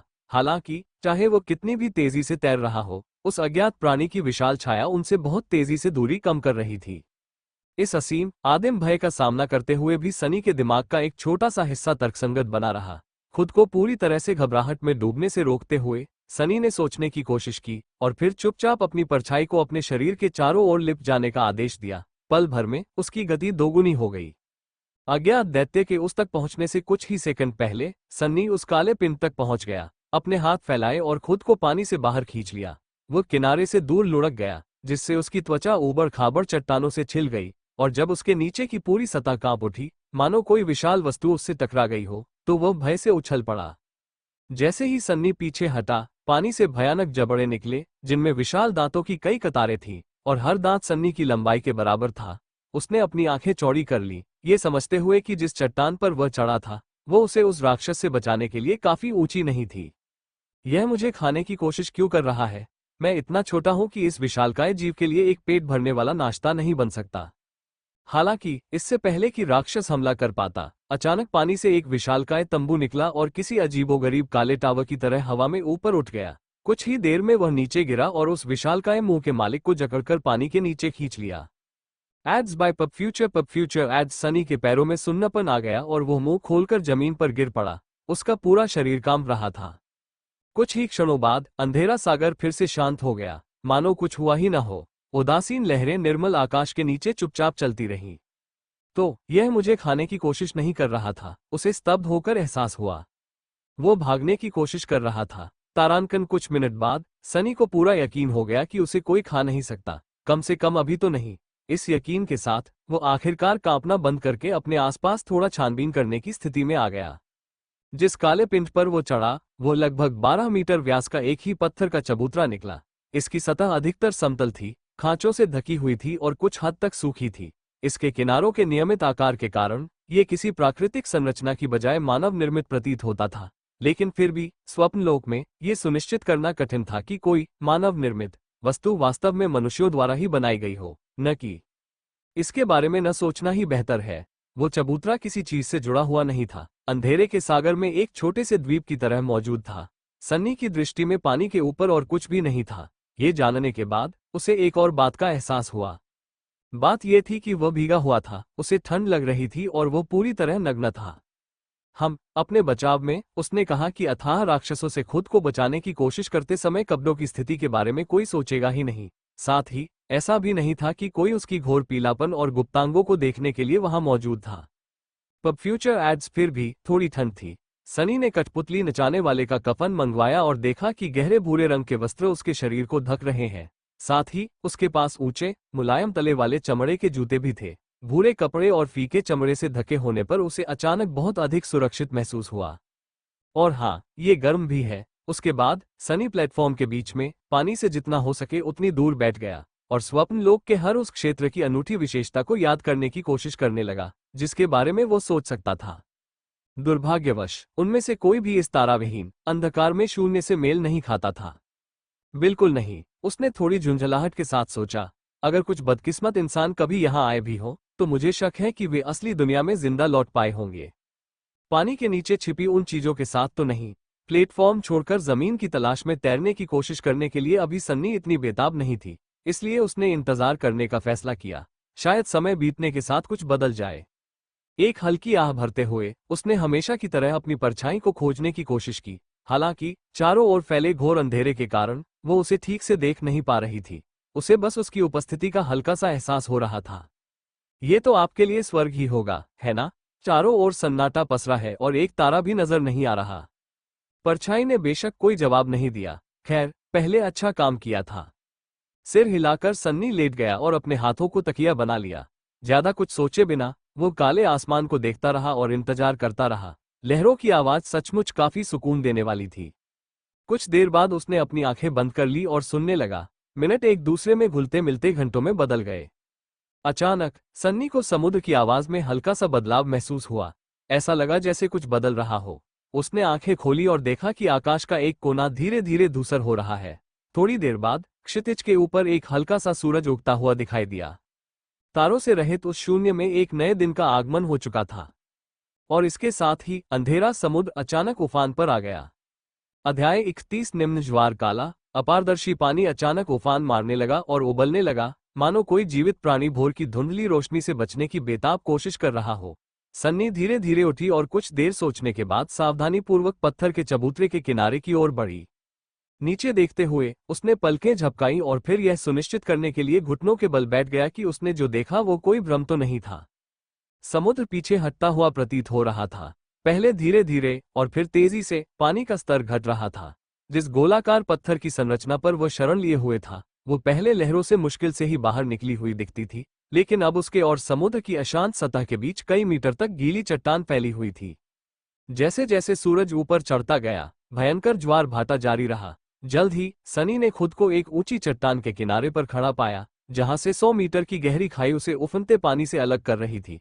उसके नीचे चट्टान का आकार चौड़ा होता गया और बदलता गया। हालांकि उसकी स्थिति से यह ठीक ठीक बताना मुश्किल था कि वह आकार कैसा था। उस समय पानी की काली सतह पर जगह जगह लाल रंग की नुकीली धारियां बनने लगी। जैसे जैसे पानी और गहरा होता गया, ऐसा लगा मानो काली गहराइयों से धीरे धीरे एक लाल जंगल उग रहा हो। ये पेड़ मूंगे जैसी किसी चीज से बने थे, जो बेतरतीब ढंग से एक दूसरे में समाते हुए आकाश की ओर फैल रहे थे। वे आकार में विशालकाय थे, अनियमित उभार आपस में उलझते और विलीन होते हुए सूर्य की रोशनी से जगमगाते काले और लाल रंग के शून्य में भव्य और रहस्यमय प्रतीत हो रहे थे। इस विचित्र चट्टान द्वारा निर्मित भूलभुलैया सन्नी की दृष्टि तक फैली हुई थी, जो जगह जगह उभरी हुई चट्टानों, अचानक आए दरारों और दूर स्थित प्राकृतिक आकृतियों से टूटी हुई थी। आधे घंटे बाद सन्नी पूरी तरह से हैरान होकर नीचे देखने लगा और उसे एहसास हुआ कि समुद्र पूरी तरह से गायब हो चुका था। अगर गीली चट्टानों पर लटकी हुई काली समुद्री शैवाल और मूंगे के लाल खंभे न होते, तो उसे ये भी संदेह होता कि क्या वो कभी वहां था भी। उसका छोटा गोलाकार द्वीप एक विचित्र, विशाल, अनियमित आकार की चट्टान की चोटी में बदल गया था। नीचे देखते ही उसका सिर चकराने लगा। तब तक रात पूरी तरह से छट चुकी थी और आखिरकार सुबह ने अपनी जगह ले ली थी। कहीं मुझे भ्रम तो नहीं हो रहा, सन्नी ने खुद को चुटकी काटते हुए सोचा। ये कौन सा जादू था? तारांकन, अंधेरे समुद्र और उसमें छिपे राक्षसों के अचानक गायब हो जाने के बावजूद सन्नी को अपने गोलाकार पत्थर के चबूतरे से नीचे उतरने की कोई जल्दी नहीं थी। सबसे पहले उसे लगा कि अगर समुद्र गायब हो सकता है, तो वह निश्चित रूप से वापस भी आ सकता है, शायद किसी भी क्षण। दूसरे, उसे यह नहीं पता था कि मूंगे की भूलभुलैया में क्या क्या खतरे छिपे हुए हैं। शायद वहां नीचे उस विशालकाय तंबू के मालिक से भी ज्यादा भयानक कुछ छिपा हो। लेकिन इसका मतलब यह नहीं था कि वो खोजबीन नहीं करने वाला था। प्लेटफॉर्म के बीचों बीच अपनी जगह पर वापस आकर सनी बैठ गया और अपनी परछाई को अपने शरीर से अलग होने का आदेश दिया। फिर उस पर नियंत्रण करके वो प्लेटफॉर्म के किनारे की ओर बढ़ा और फुर्ती से नीचे फिसल गया। एक छाया से दूसरी छाया में जाने की आदत के चलते वो नीचे उतरने लगा। इस समय सन्नी को इस बात की खुशी थी कि छायाओं का कोई भार नहीं होता और उन पर गुरुत्वाकर्षण का कोई प्रभाव नहीं पड़ता। जब परछाई नीचे उतरने में व्यस्त थी, तभी सनी को जम्हाई आ गई। क्या आपको नहीं लगता कि आपको एक नाम की जरूरत है? हालांकि उसकी परछाई उसे सुनने के लिए काफी दूर जा चुकी थी, फिर भी वे अपने आपसी जुड़ाव के जरिए संवाद कर सकते थे। बेशक इसका मतलब यह नहीं था कि वे संवाद करेंगे ही। परछाई कुछ हद तक कम बोलने वाली थी, मुख्यतः इसलिए क्योंकि उसके पास स्वरयंत्र नहीं थे और वो बोल नहीं सकती थी। साथ ही उसका स्वभाव भी कुछ खास अच्छा नहीं था। बेशर्म कैसा रहेगा? नहीं। फिर संदिग्ध कैसा रहेगा? ये भी नहीं। हम कुछ आसान सा नाम कैसा रहेगा? जैसे क्या? अच्छा, तो क्या आपके पास कोई सुझाव है? ठीक है, हम इस चर्चा को बात के लिए टाल देते हैं। पब फ्यूचर के विज्ञापन। पब फ्यूचर विज्ञापन। जब तक उनका ये संक्षिप्त भाषण समाप्त हुआ, तब तक परछाई चट्टान की तलहटी तक पहुंच चुकी थी। परछाई नियंत्रण की क्षमता असीमित तो नहीं थी, लेकिन आसपास के क्षेत्र का पता लगाने के लिए ये पर्याप्त थी। भूलभुलैया में प्रवेश करते ही सन्नी को ये बेहद भ्रामक और पेचीदा लगा। मूंगे के खंभों के बीच के रास्ते कहीं चौड़े थे, कहीं संकरे। वे बिना किसी तर्क के टेढ़े मेढ़े थे, अक्सर बंद रास्तों पर ले जाते थे या फिर वापस वहीं पहुंचा देते थे जहां से उसने शुरुआत की थी। इतना ही नहीं, कुछ रास्ते मूंगे के टीलों के अंदर जाकर अंधेरी सुरंगों में बदल जाते थे। भूलभुलैया विशाल और बहुस्तरीय थी, जिससे सन्नी का सिर कई बार कोशिश करने के बाद भी थक गया, क्योंकि वह पास के रास्तों का नक्शा याद करने में नाकाम रहा था। अंत में उसने परछाई को ऊपर भेजा, जिससे वह लाल जंगल की चोटी पर चढ़ गई और एक नुकीले मूंगे के ब्लेड से दूसरे पर कूदने लगी, ये जानते हुए भी कि वो खुद ऐसा नहीं कर पाएगा। जल्द ही वो उस विचित्र चट्टान के चारों ओर घूमा और उसकी छाया में जो कुछ हो रहा था उसे देखकर भयभीत होकर जम गया। वहां उस विशालकाय शार्क जैसे जीव का शव जमीन पर पड़ा था, जिसने पिछली रात कुछ समय के लिए उसका पीछा किया था, और उसके चारों ओर मौजूद मूंगे के खंभे चकनाचूर हो गए थे। और सटीक कहें तो उसका आधा हिस्सा वही था। भयानक घाव से विकृत आंतरिक अंग बाहर निकलकर दूर तक फैले हुए थे। दूसरा आधा हिस्सा गायब हो चुका था, मानो वो कभी अस्तित्व में ही न रहा हो। लाश के चारों ओर सैकड़ों छोटे छोटे राक्षस इधर उधर भाग रहे थे, उसका मांस नोच नोच कर खा रहे थे। उनमें से प्रत्येक लगभग 2.5 मीटर लंबा था और देखने में किसी राक्षसी केकड़े, सैंटो और किसी भयानक राक्षस का विचित्र मिश्रण लग रहा था। उनके 4 जोड़ी लंबे खंडित पैर थे जिनके सिरे दरांती जैसे उभारों में समाप्त होते थे। सामने की ओर कवच से एक मानव समान धड़ निकला हुआ था जो मोटी काइटिनस कवच से ढका हुआ था। सिर, यदि इसे सिर कहना उचित भी हो, धड़ के ठीक ऊपर स्थित था। बीच में कोई गर्दन नहीं थी। इसमें 2 संकीर्ण आंखें और एक चिपचिपा दिखने वाला मुंह था जिसमें कई लसल से जबड़े थे। हाथों के स्थान पर राक्षसों के 2 विशाल चिमटे थे। फिलहाल वे सभी अपने चिमटों का इस्तेमाल करके सूखे हुए शव से मांस के टुकड़े नोचकर अपने मुंह में ठूंस रहे थे। कभी कभी मांस के किसी खास रसदार टुकड़े के लिए लड़ाई छिड़ जाती थी, जिसके परिणामस्वरूप कुछ राक्षस टुकड़े टुकड़े हो जाते थे और विजेता उन्हें झट से खा जाते थे। सनी ने निगल लिया। भारी कवच पहने शक्तिशाली राक्षसों को देखकर वह घबरा जाता था और उन्हें दावत करते देख उसे अचानक बहुत भूख लगने लगी थी। उनमें से हर एक मुसीबत जैसा लगता है और वे सैकड़ों की संख्या में हैं। जेनिफर एनिस्टन की आईवीएफ की लड़ाई जिसे उन्होंने सालों तक छिपाए रखा। फिल्म इंडस्ट्री में सबसे खूबसूरत टांगें किसकी हैं, जानिए। वो 14 खास चीजें तभी करेगा जब वो आपसे बेइंतहा प्यार करता होगा। हमेशा की तरह उसकी किस्मत बहुत खराब थी। कम से कम मुझे ये सोचने की जरूरत नहीं है कि भूल भुलैया इतनी खाली क्यों लगती है। सारे निवासी पार्टी कर रहे हैं। अपनी परछाई को राक्षसों की ओर पीठ करने में थोड़ा संकोच महसूस करते हुए सनी ने उसे पीछे मुड़कर उस चट्टान का अध्ययन करने का आदेश दिया जिस पर वह शरण लिए हुए था। कुछ ऐसा था जो उसे बेचैन कर रहा था। परछाई ने मुड़कर ऊपर देखा और विचित्र आकार की चट्टान को निहारा। सन्नी को अपना नजरिया बदलने और उसे पहचानने में कुछ मिनट लगे। ये एक उंगली है, यह एक हाथ है, ये एक तलवार है। उसने पलकें झपकाईं। यह एक मूर्ति है। दरअसल वो चट्टान मानव निर्मित थी। वो कम से कम 200 मीटर ऊंची एक प्राचीन विशालकाय मूर्ति थी। उसका आकार इतना विशाल था कि उसे देखकर कोई भी दंग रह जाता था। सन्नी को जो दिखाई दे रहा था उसके अनुसार वो एक योद्धा को अलंकृत कवच में सजे हुए दर्शाती थी जिसके सीने पर 7 चमकते तारे खुदे हुए थे। उसके हाथों में एक विशाल तलवार थी जिसे वो जमीन की ओर इंगित कर रहा था। लेकिन सबसे चौंकाने वाली बात यह थी कि उस विशाल पत्थर के योद्धा का सिर गायब था। दरअसल जिस लगभग गोलाकार चबूतरे पर सन्नी खड़ा था वो उसकी गर्दन का ऊपरी हिस्सा था और देखने से ऐसा लगता है कि सिर जानबूझकर नहीं हटाया गया था। ऐसा लग रहा था मानो किसी चीज या किसी व्यक्ति ने सुदूर अतीत में उसे जबरदस्ती फाड़ दिया हो। सनी प्लेटफॉर्म के चारों ओर घूमता रहा, हर तरफ नीचे देखता रहा, लेकिन उसे आसपास कहीं भी पड़ा हुआ सिर नजर नहीं आया। आखिर यह जगह क्या है? उत्तर खोजने का कोई सुराग न मिलने पर उसने अपनी परछाई को वापस दैत्य की गर्दन तक ले जाकर उसके पश्चिमी किनारे पर बैठ गया और दावत में मग्न राक्षसों का अध्ययन करने लगा। सूरज डूबने से ठीक पहले तक वो हिला तक नहीं। सन्नी की उम्मीद के मुताबिक जैसे ही सूरज क्षितिज पर पहुंचा, नीचे से एक भयानक गड़गड़ाहट सुनाई दी। राक्षस तुरंत अपना भोज छोड़कर भाग गए। कुछ मूंगे के खंभों के अंदर छिप गए, कुछ ने खुद को नर्म मिट्टी में दबा लिया। कुछ ही मिनटों बाद भूलभुलैया में काले पानी की पहली धाराएं दिखाई देने लगी।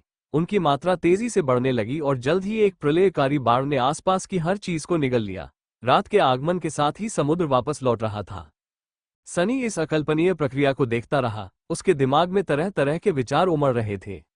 1 घंटे के भीतर गोलाकार चबूतरा एक बार फिर अंधेरे पानी के ऊपर एकमात्र चीज के रूप में दिखाई दे रहा था। अध्याय 32 चुनाव करना। खाली पेट और विचारों से भरे दिमाग के साथ सनी चबूतरे के बीच में लौट आया और बैठ गया।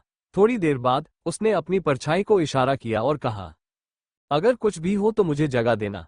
फिर उसने अपनी आंखें बंद कर ली और सोने की कोशिश की। उसकी चेतना जल्दी ही अंधेरे की मीठी गोद में समा गई, जिससे सन्नी को कुछ जरूरी आराम मिल गया। आधी रात को अचानक एक आवेग ने उसे जगा दिया।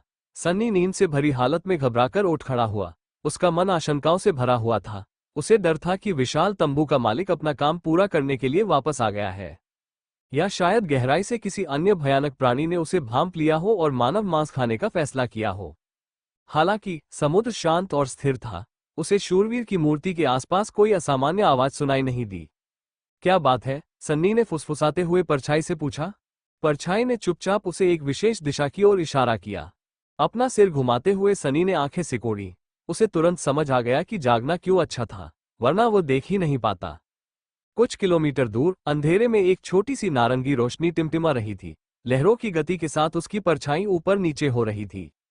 वो इतनी दूर था कि उसकी कोई भी झलक दिखाई नहीं दे रही थी, इसलिए सनी कुछ देर तक उसे बस देखती रही। थोड़ी देर में रोशनी गायब हो गई। क्या कोई और भी सो रहा है? क्या ये कोई प्राकृतिक घटना है या कोई राक्षस जाल बिछा रहा है? उसके मन में तुरंत ही भयानक गहरे पानी के जीवों की यादें ताजा हो गईं। सिर हिलाते हुए सनी वापस लेट गया और सोने की कोशिश करने लगा, लेकिन इस बार नींद उसका पीछा नहीं छोड़ रही थी। भूख की पीड़ा अभी भी असहनीय नहीं थी, लेकिन धीरे धीरे बढ़ती जा रही थी। हालांकि प्यास उससे कहीं ज्यादा थी। अंत में वो तब तक जागता रहा जब तक सूरज दोबारा नहीं उगाया, जिससे अंधेरा समुद्र पीछे हट गया। तारांकन जैसे ही सुबह हुई, चिमटे जैसे राक्षस अपने छिपने के स्थानों से बाहर निकल आए और अपना भोज जारी रखने के लिए विशाल शव की ओर दौड़ पड़े। सनी ने कुछ देर तक उन्हें देखा और फिर प्लेटफॉर्म के दूसरी तरफ जाकर उस दिशा में देखने लगा जहां उसने पिछली रात रहस्यमय रोशनी देखी थी। सिर कटी मूर्ति से काफी दूरी पर, लगभग 5 या 6 किलोमीटर दूर, जमीन प्राकृतिक रूप से ऊपर उठती हुई एक पहाड़ी जैसी आकृति बनाती थी। उस पहाड़ी की चोटी पर एक विशाल मूंगे का स्तंभ आकाश की ओर उठता हुआ दिखाई देता था। देखने से ऐसा लगता है कि इसकी ऊपरी शाखाएं रात में पानी के ऊपर रहने के लिए बस काफी ऊंची थीं।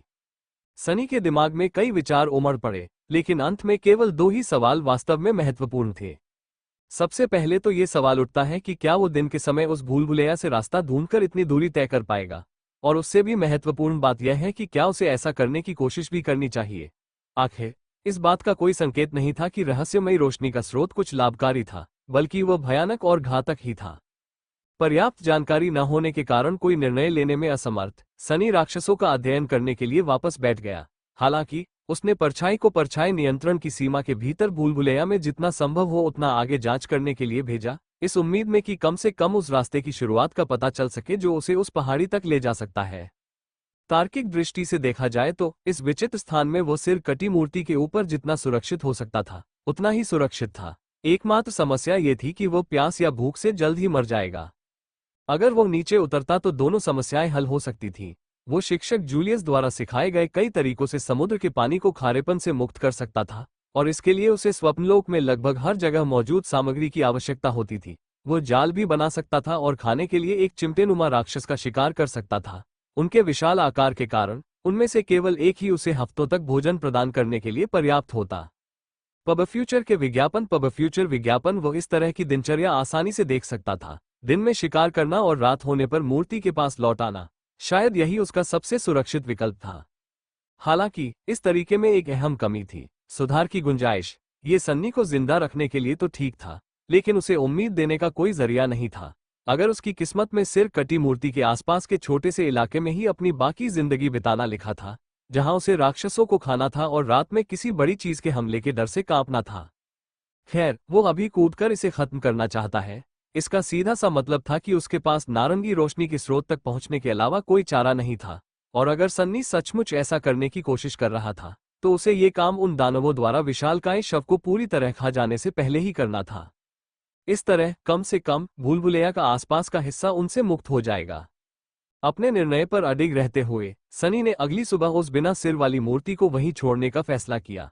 वो आज का शेष समय भूलभुलैया के रास्तों को तलाशने और खुद को मानसिक रूप से तैयार करने में बिताएगा। इतना कहकर उसने अपनी आंखें बंद कर ली और चलती हुई परछाई पर अपना ध्यान केंद्रित किया।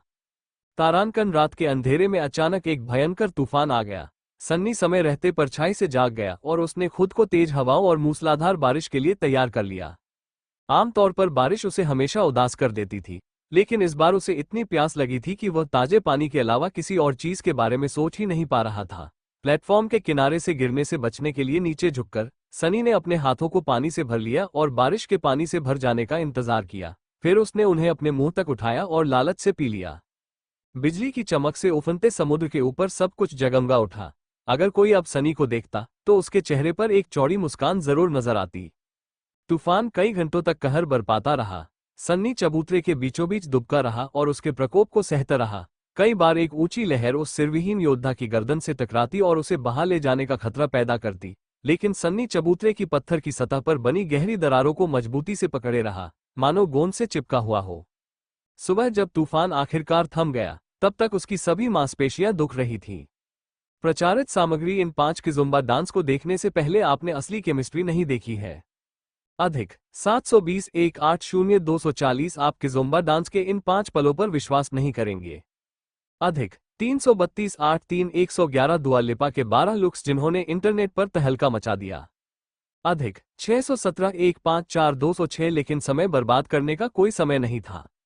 जैसे ही राक्षस कुछ पीछे छूटे हुए लोगों के साथ शव के पास वापस आए, वो प्लेटफॉर्म के किनारे से फिसल गया और फुर्ती से नीचे उतरने लगा।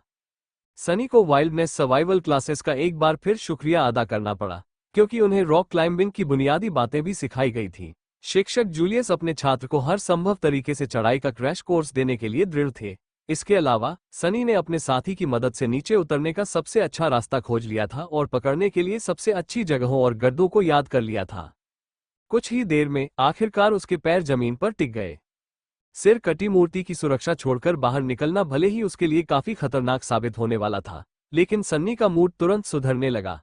पिछले कुछ दिनों से निष्क्रिय रहना उसके स्वभाव को रास नहीं आ रहा था। अब भले ही उसकी योजना नाकाम हो जाए, कम से कम वो काम करके मरेगा जो उसने खुद तय किया था। कोशिश करके असफल होना बिल्कुल कोशिश न करने से बेहतर था। काली कीचड़ इतनी गहरी थी कि उसकी चाल धीमी हो गई, लेकिन उतनी नहीं जितनी उसे आशंका थी।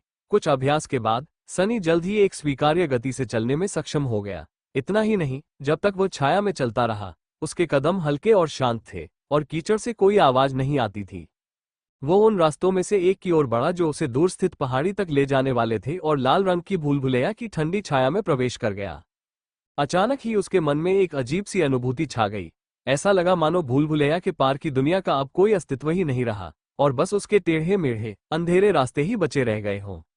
ये सिलसिला लगभग कभी खत्म न होने वाला लगता है। अपना सिर हिलाते हुए सनी ने परछाई को आगे भेजा ताकि किसी भी संभावित खतरे की पहले से सूचना मिल सके, और आगे बढ़ने लगा।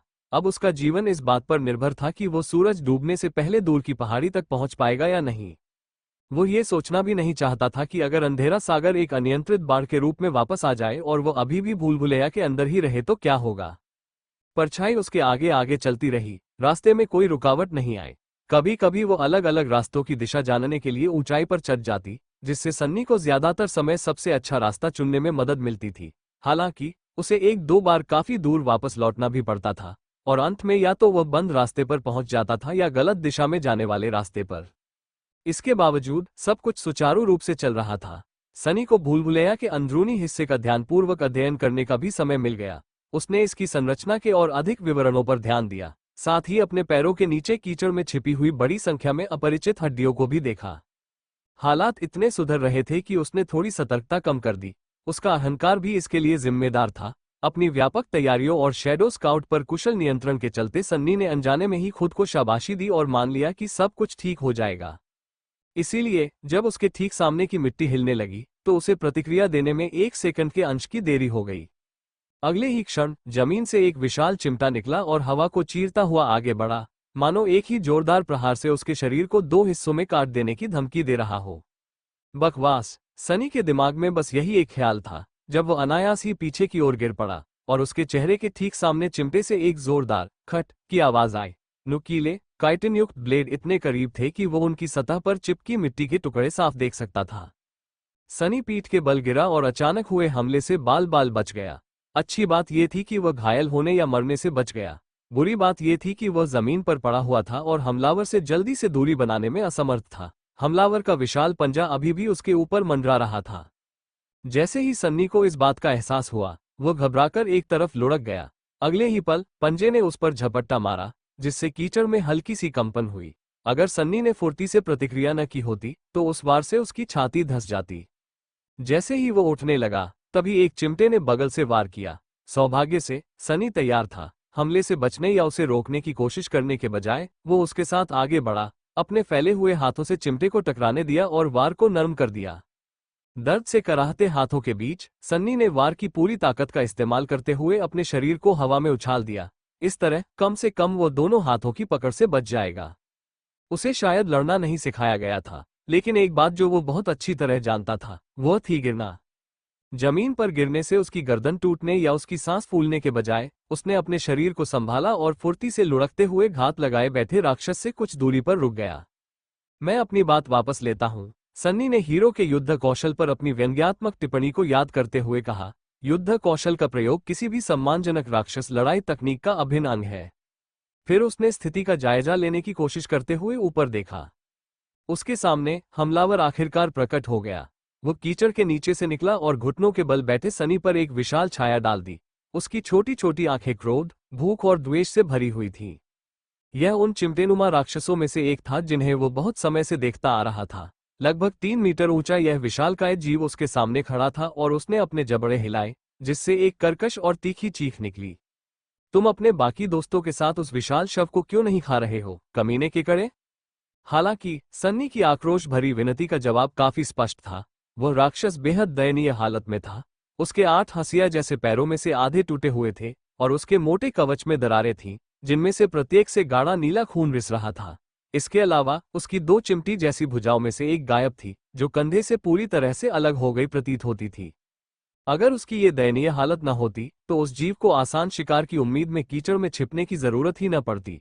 वो बस दूसरे राक्षसों के पीछे पीछे चलकर दावत में शामिल हो सकता था। सन्नी बस बदकिस्मती से उसके जाल में फंस गया। उसने अपनी परछाई की जासूसी क्षमताओं पर बहुत अधिक भरोसा किया था, ये भूलकर कि वह जागृत मनुष्य से कहीं अधिक चौकस नहीं थी। वह भारहीन और अश्रव्य भी थी। यही कारण था कि जब 1 मिनट पहले परछाई उसके जाल के ऊपर से गुजरी तो राक्षस ने कोई प्रतिक्रिया नहीं दी। दूसरी ओर सनी खुद को भाग्यशाली भी मान सकता है। उसी तर्क के अनुसार यदि वो प्राणी अपंग और धीमी गति से चलने की स्थिति में न होता तो वो उसके अचानक हमले से बच नहीं पाता। लेकिन अपनी किस्मत पर विचार करना बाद में किया जा सकता था। अभी सन्नी के पास करने के लिए कहीं अधिक महत्वपूर्ण काम था, यानी जीवित रहने की कोशिश करना। वापस यहीं आओ, उसने परछाई को आदेश दिया और एक तरफ कूद गया। अगले ही पल जिस जगह पर वो कुछ क्षण पहले मौजूद था, वो हमलावर राक्षस के प्रहार से तहस नहस हो गई।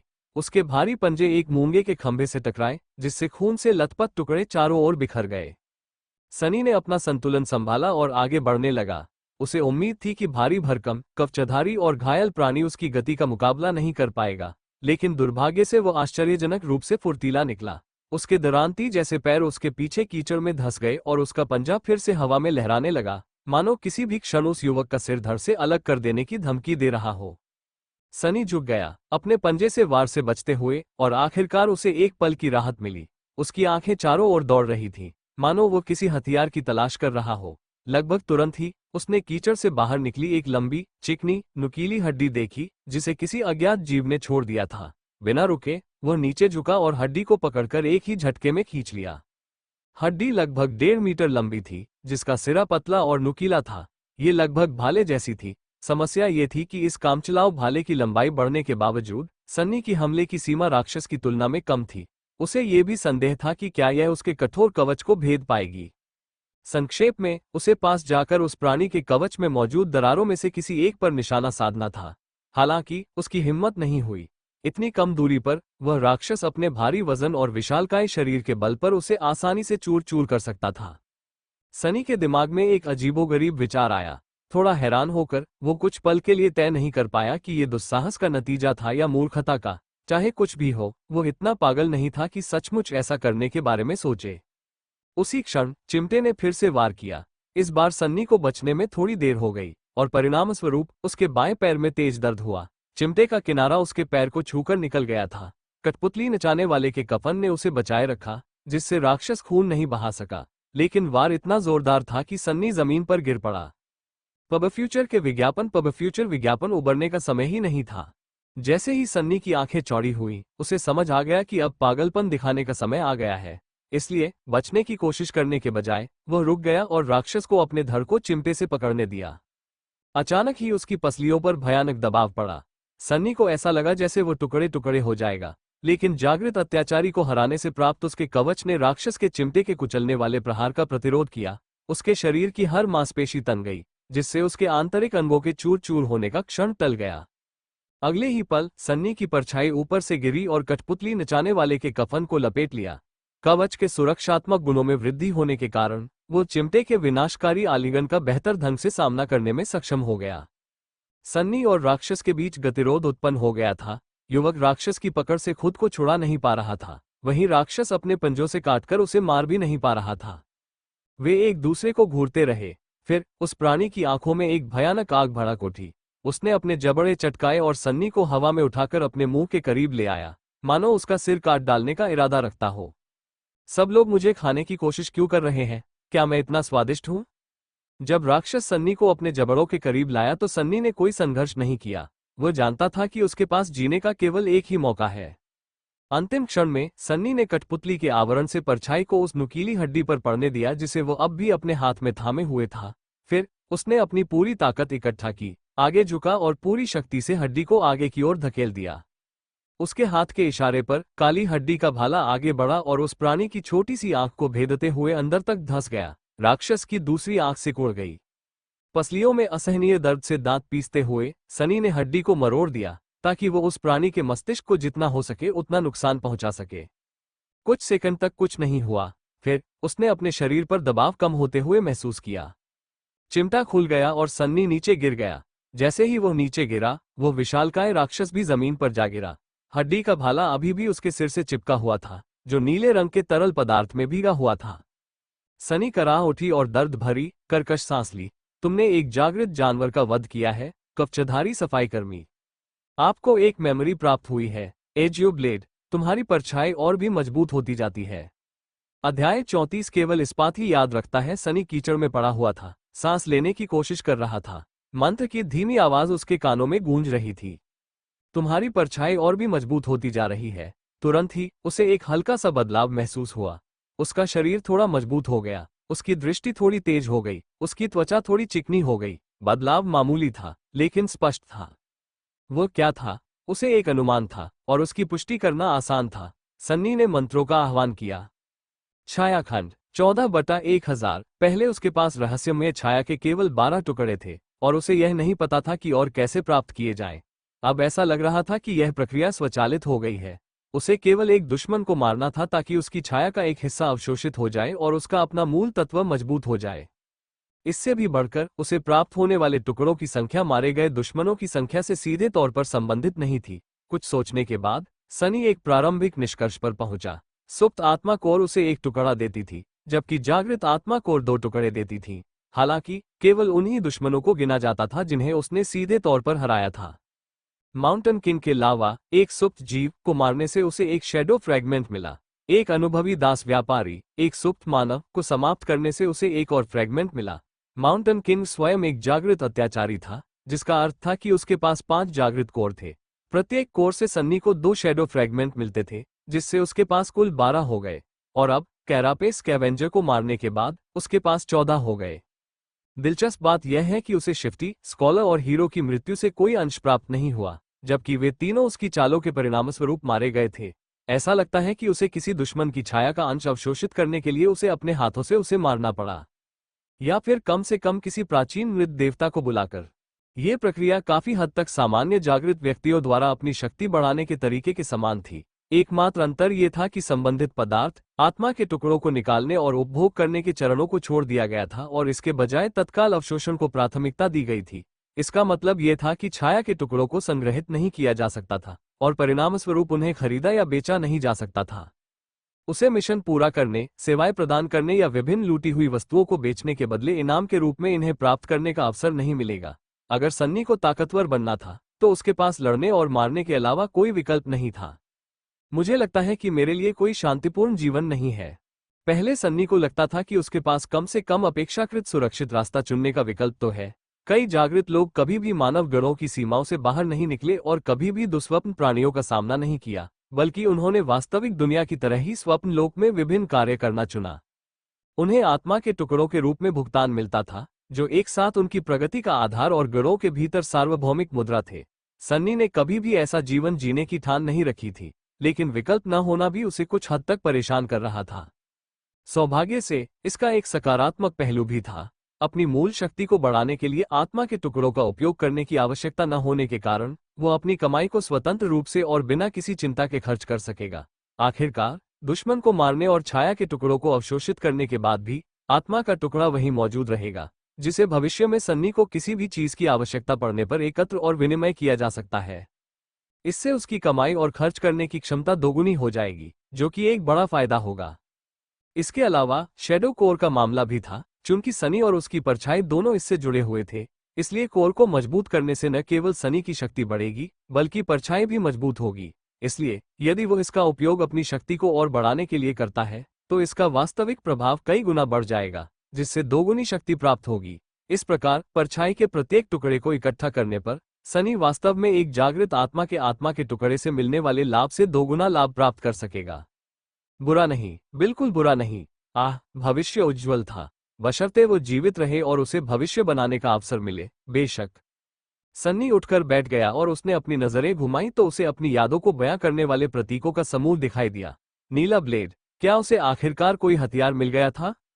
पब फ्यूचर के विज्ञापन, पब फ्यूचर विज्ञापन, मेमोरी एज ब्लेड, स्मृति स्तर, जागृत, मेमोरी प्रकार, हथियार, स्मृति विवरण। इस भूले हुए किनारे पर केवल इस्पात ही याद रखता है। दिलचस्प, बहुत जानकारीपूर्ण नहीं, लेकिन दिलचस्प।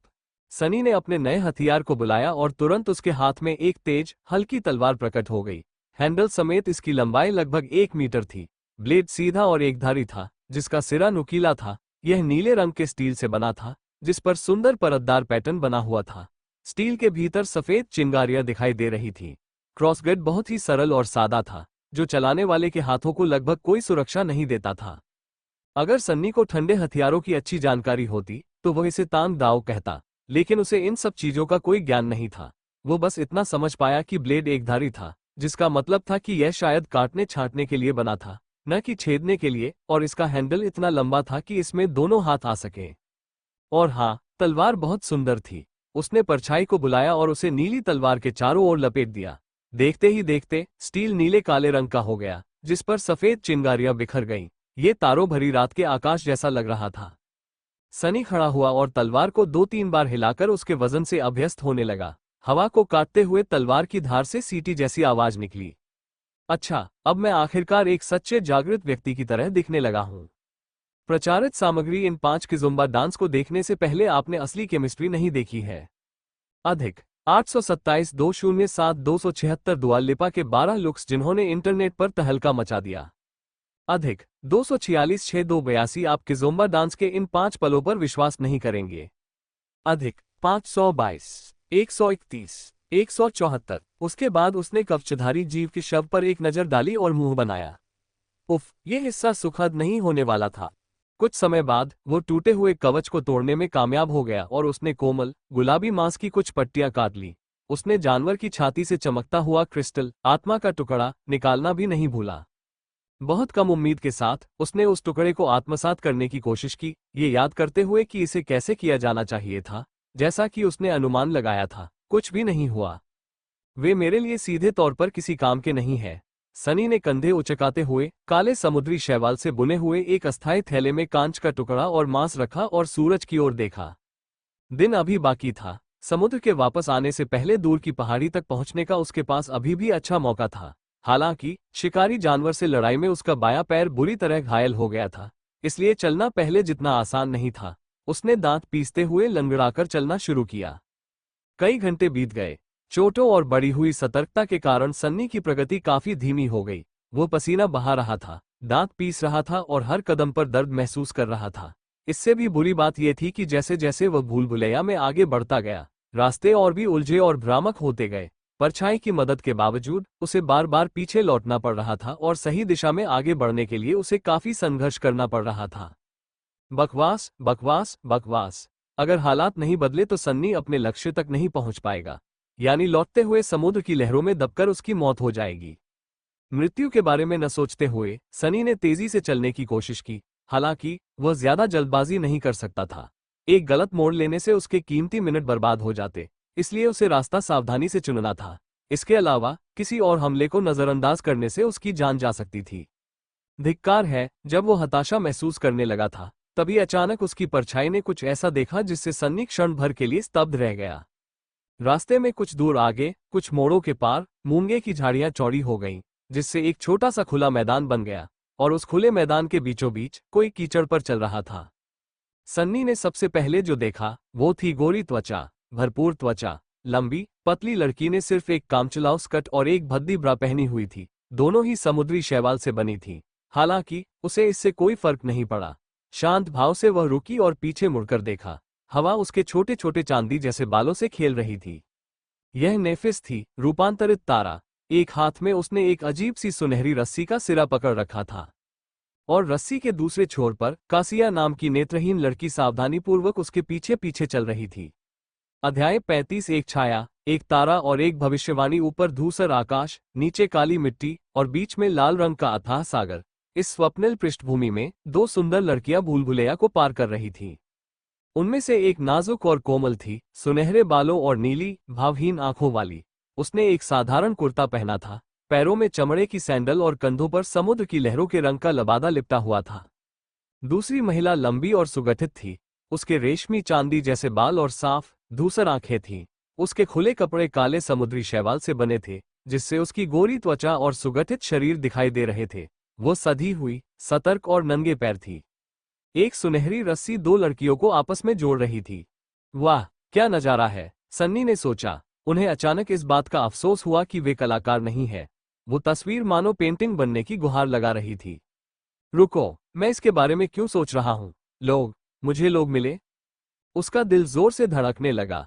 अगर नेफिस और कैसिया यहाँ थे, तो पहले दिखाई देने वाली नारंगी रोशनी का उनसे ही कुछ संबंध था।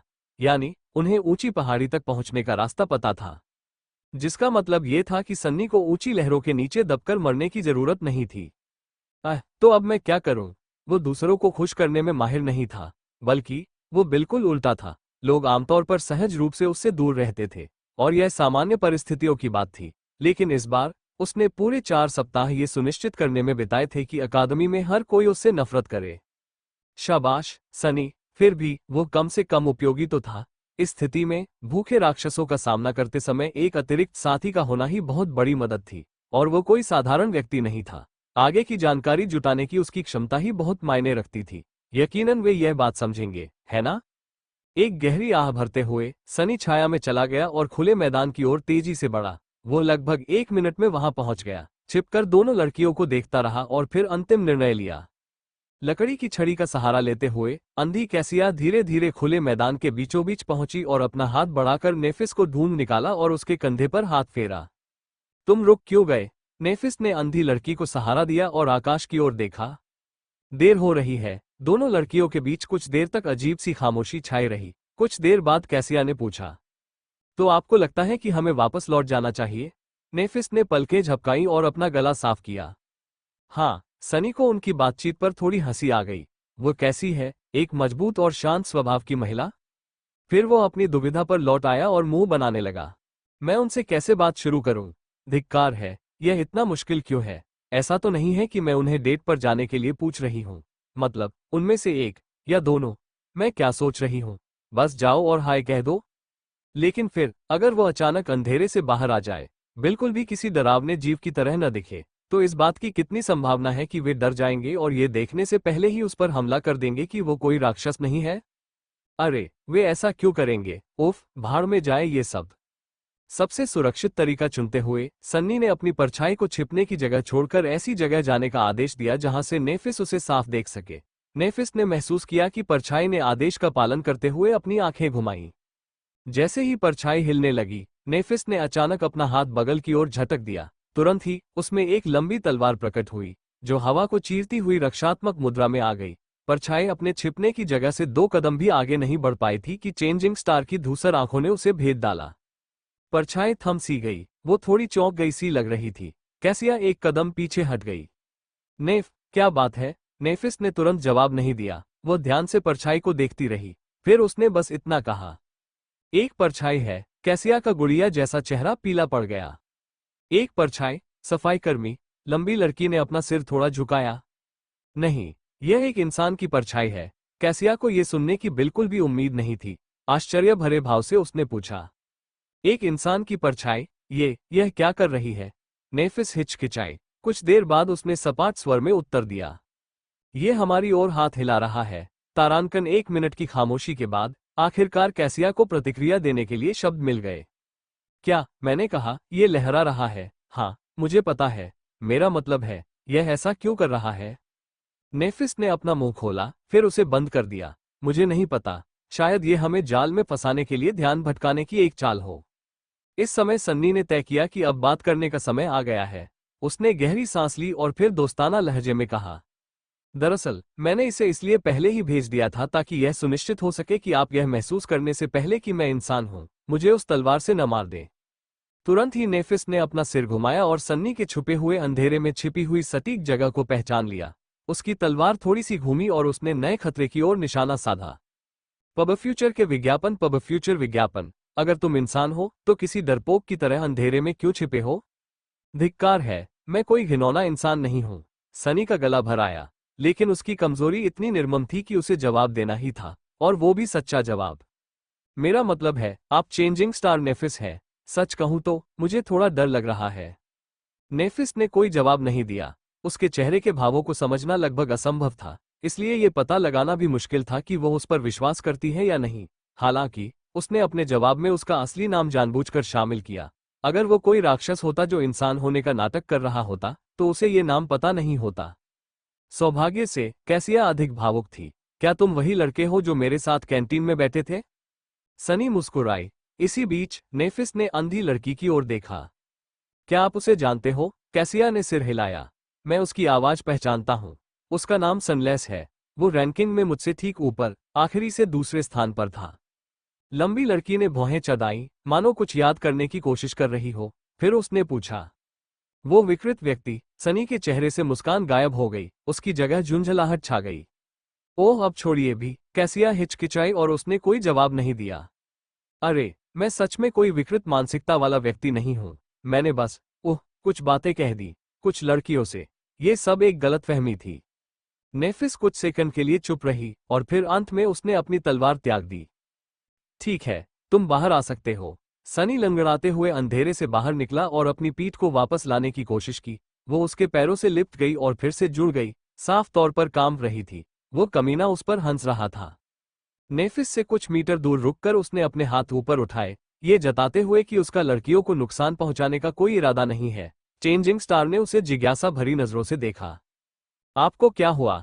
वो उसके लंगड़ाने, चोट के निशानों और कुल मिलाकर बुरी तरह घायल दिखने की बात कर रही थी। सनी ने आह भरी। कवच सफाईकर्मी। नेफिस ने अपनी भौहें ऊपर उठाईं।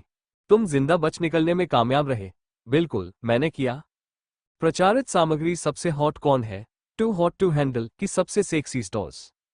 अधिक 789 197 263 दुनिया की सबसे खूबसूरत महिलाएं जिनके पैर बेहद आकर्षक है। अधिक 695 174 232 आसमान छूती हुई दिग्गज महिलाएं, हमारे समय की सबसे लंबी महिलाएं। अधिक 234 5 9 78। सनी ने अनजाने में अपनी पीठ सीधी कर ली। मैं भाग नहीं पाया, मैंने उसे मार डाला। अपनी बात साबित करने के लिए उसने अपने थैले की ओर इशारा किया, जो स्वादिष्ट राक्षसी मांस से भरा हुआ था। नेफिस ने उसे फिर से देखा और उसके बारे में अपनी राय पर पुनर्विचार किया। अब उसकी आंखों में स्वीकृति के संकेत दिखाई दे रहे थे। कैरापेस स्कैवेंजर्स सिर्फ जानवर थे, लेकिन वे जागृत अवस्था में थे। उनकी शक्तिशाली काया और प्राकृतिक कवच के कारण किसी भी स्लीपर के लिए उन्हें हराना आसान नहीं था, क्योंकि उन सभी के भीतर एक सुप्त कोर मौजूद थी। रैंकिंग सूची में सबसे निचले पायदान पर मौजूद किसी के लिए तो यह और भी मुश्किल था। अगर इस बारे में सोचे तो ये कुछ ज्यादा ही असाधारण था। सनी ने अपनी निगाहें नीचे कर ली। ये पहले से ही घायल था। नेफिस ने कंधे उचका दिए। शिकार तो शिकार होता है, तुमने अच्छा किया। उसके बाद वो चुप हो गई, मानो कुछ और कहने का इरादा ही न हो। सनी को भी समझ नहीं आ रहा था कि क्या कहे। सौभाग्य से कैसिया मदद के लिए आगे आए। क्या आपको गंभीर चोट लगी है? उसने उसके सिर को हिलाकर रख दिया। नहीं, बस मेरी पसलियों और पैर में चोट लगी है। 1-2 दिन में ठीक हो जाऊंगा। मेरा कवच काफी मजबूत है। उन्हें इस बात की चिंता नहीं थी कि कठपुतली कलाकार का कफन पाने के लिए वे उन्हें जान से मारने की कोशिश कर सकते हैं। ऐसा इसलिए था क्योंकि स्मृतियां उनके स्वामी की मृत्यु के क्षण ही नष्ट हो जाती है। इसलिए उन्हें केवल एक जीवित व्यक्ति द्वारा स्वेच्छा से ही स्थानांतरित किया जा सकता था। वैसे तो यातना और ब्लैकमेल तो हमेशा से होते थे, लेकिन उसे शक था कि उन दो खूबसूरत लड़कियों में से कोई भी इतनी नीच हरकत करेगी। सनी ने अपना गला साफ किया। स्कैवेंजर से टकराने से पहले मैं उस ऊंची पहाड़ी की ओर जा रहा था जिसके शिखर पर विशाल मूंगे का खंभा था, लेकिन लड़ाई के बाद मेरी गति धीमी हो गई। अब मुझे समय पर पहुंचने में असमर्थ होने की चिंता है। क्या आपको रास्ता पता है? कैसिया मुस्कुराई। दरअसल हमने अपने आखिरी दिन उसी पहाड़ी पर बिताए। हम बस वापस जाने ही वाले थे। नेफिस ने कुछ नहीं कहा, वो आकाश की ओर देखती रही। सनी ने अपने होंठ चाटे। अच्छा, क्या मैं आपके साथ आ सकता हूं? वे ना तो नहीं कहेंगे, है ना? अंधी लड़की ने अपना सिर अपनी साथी की ओर घुमाया। उसके चेहरे पर स्पष्ट प्रश्न चिन्ह था। नेफिस ने अपनी निगाहें नीचे कर ली और सन्नी को घूरने लगी। थोड़ी देर बाद उसने कहा, नहीं। क्या संकट? कोई बात नहीं। राजकुमारी, तुम्हें क्या हुआ है? क्या तुम जल्दी नहीं बोल सकती? अपने सीने में दिल की धड़कन तेज महसूस करते हुए सनी मुस्कुराया। अच्छी तरह से ठीक है।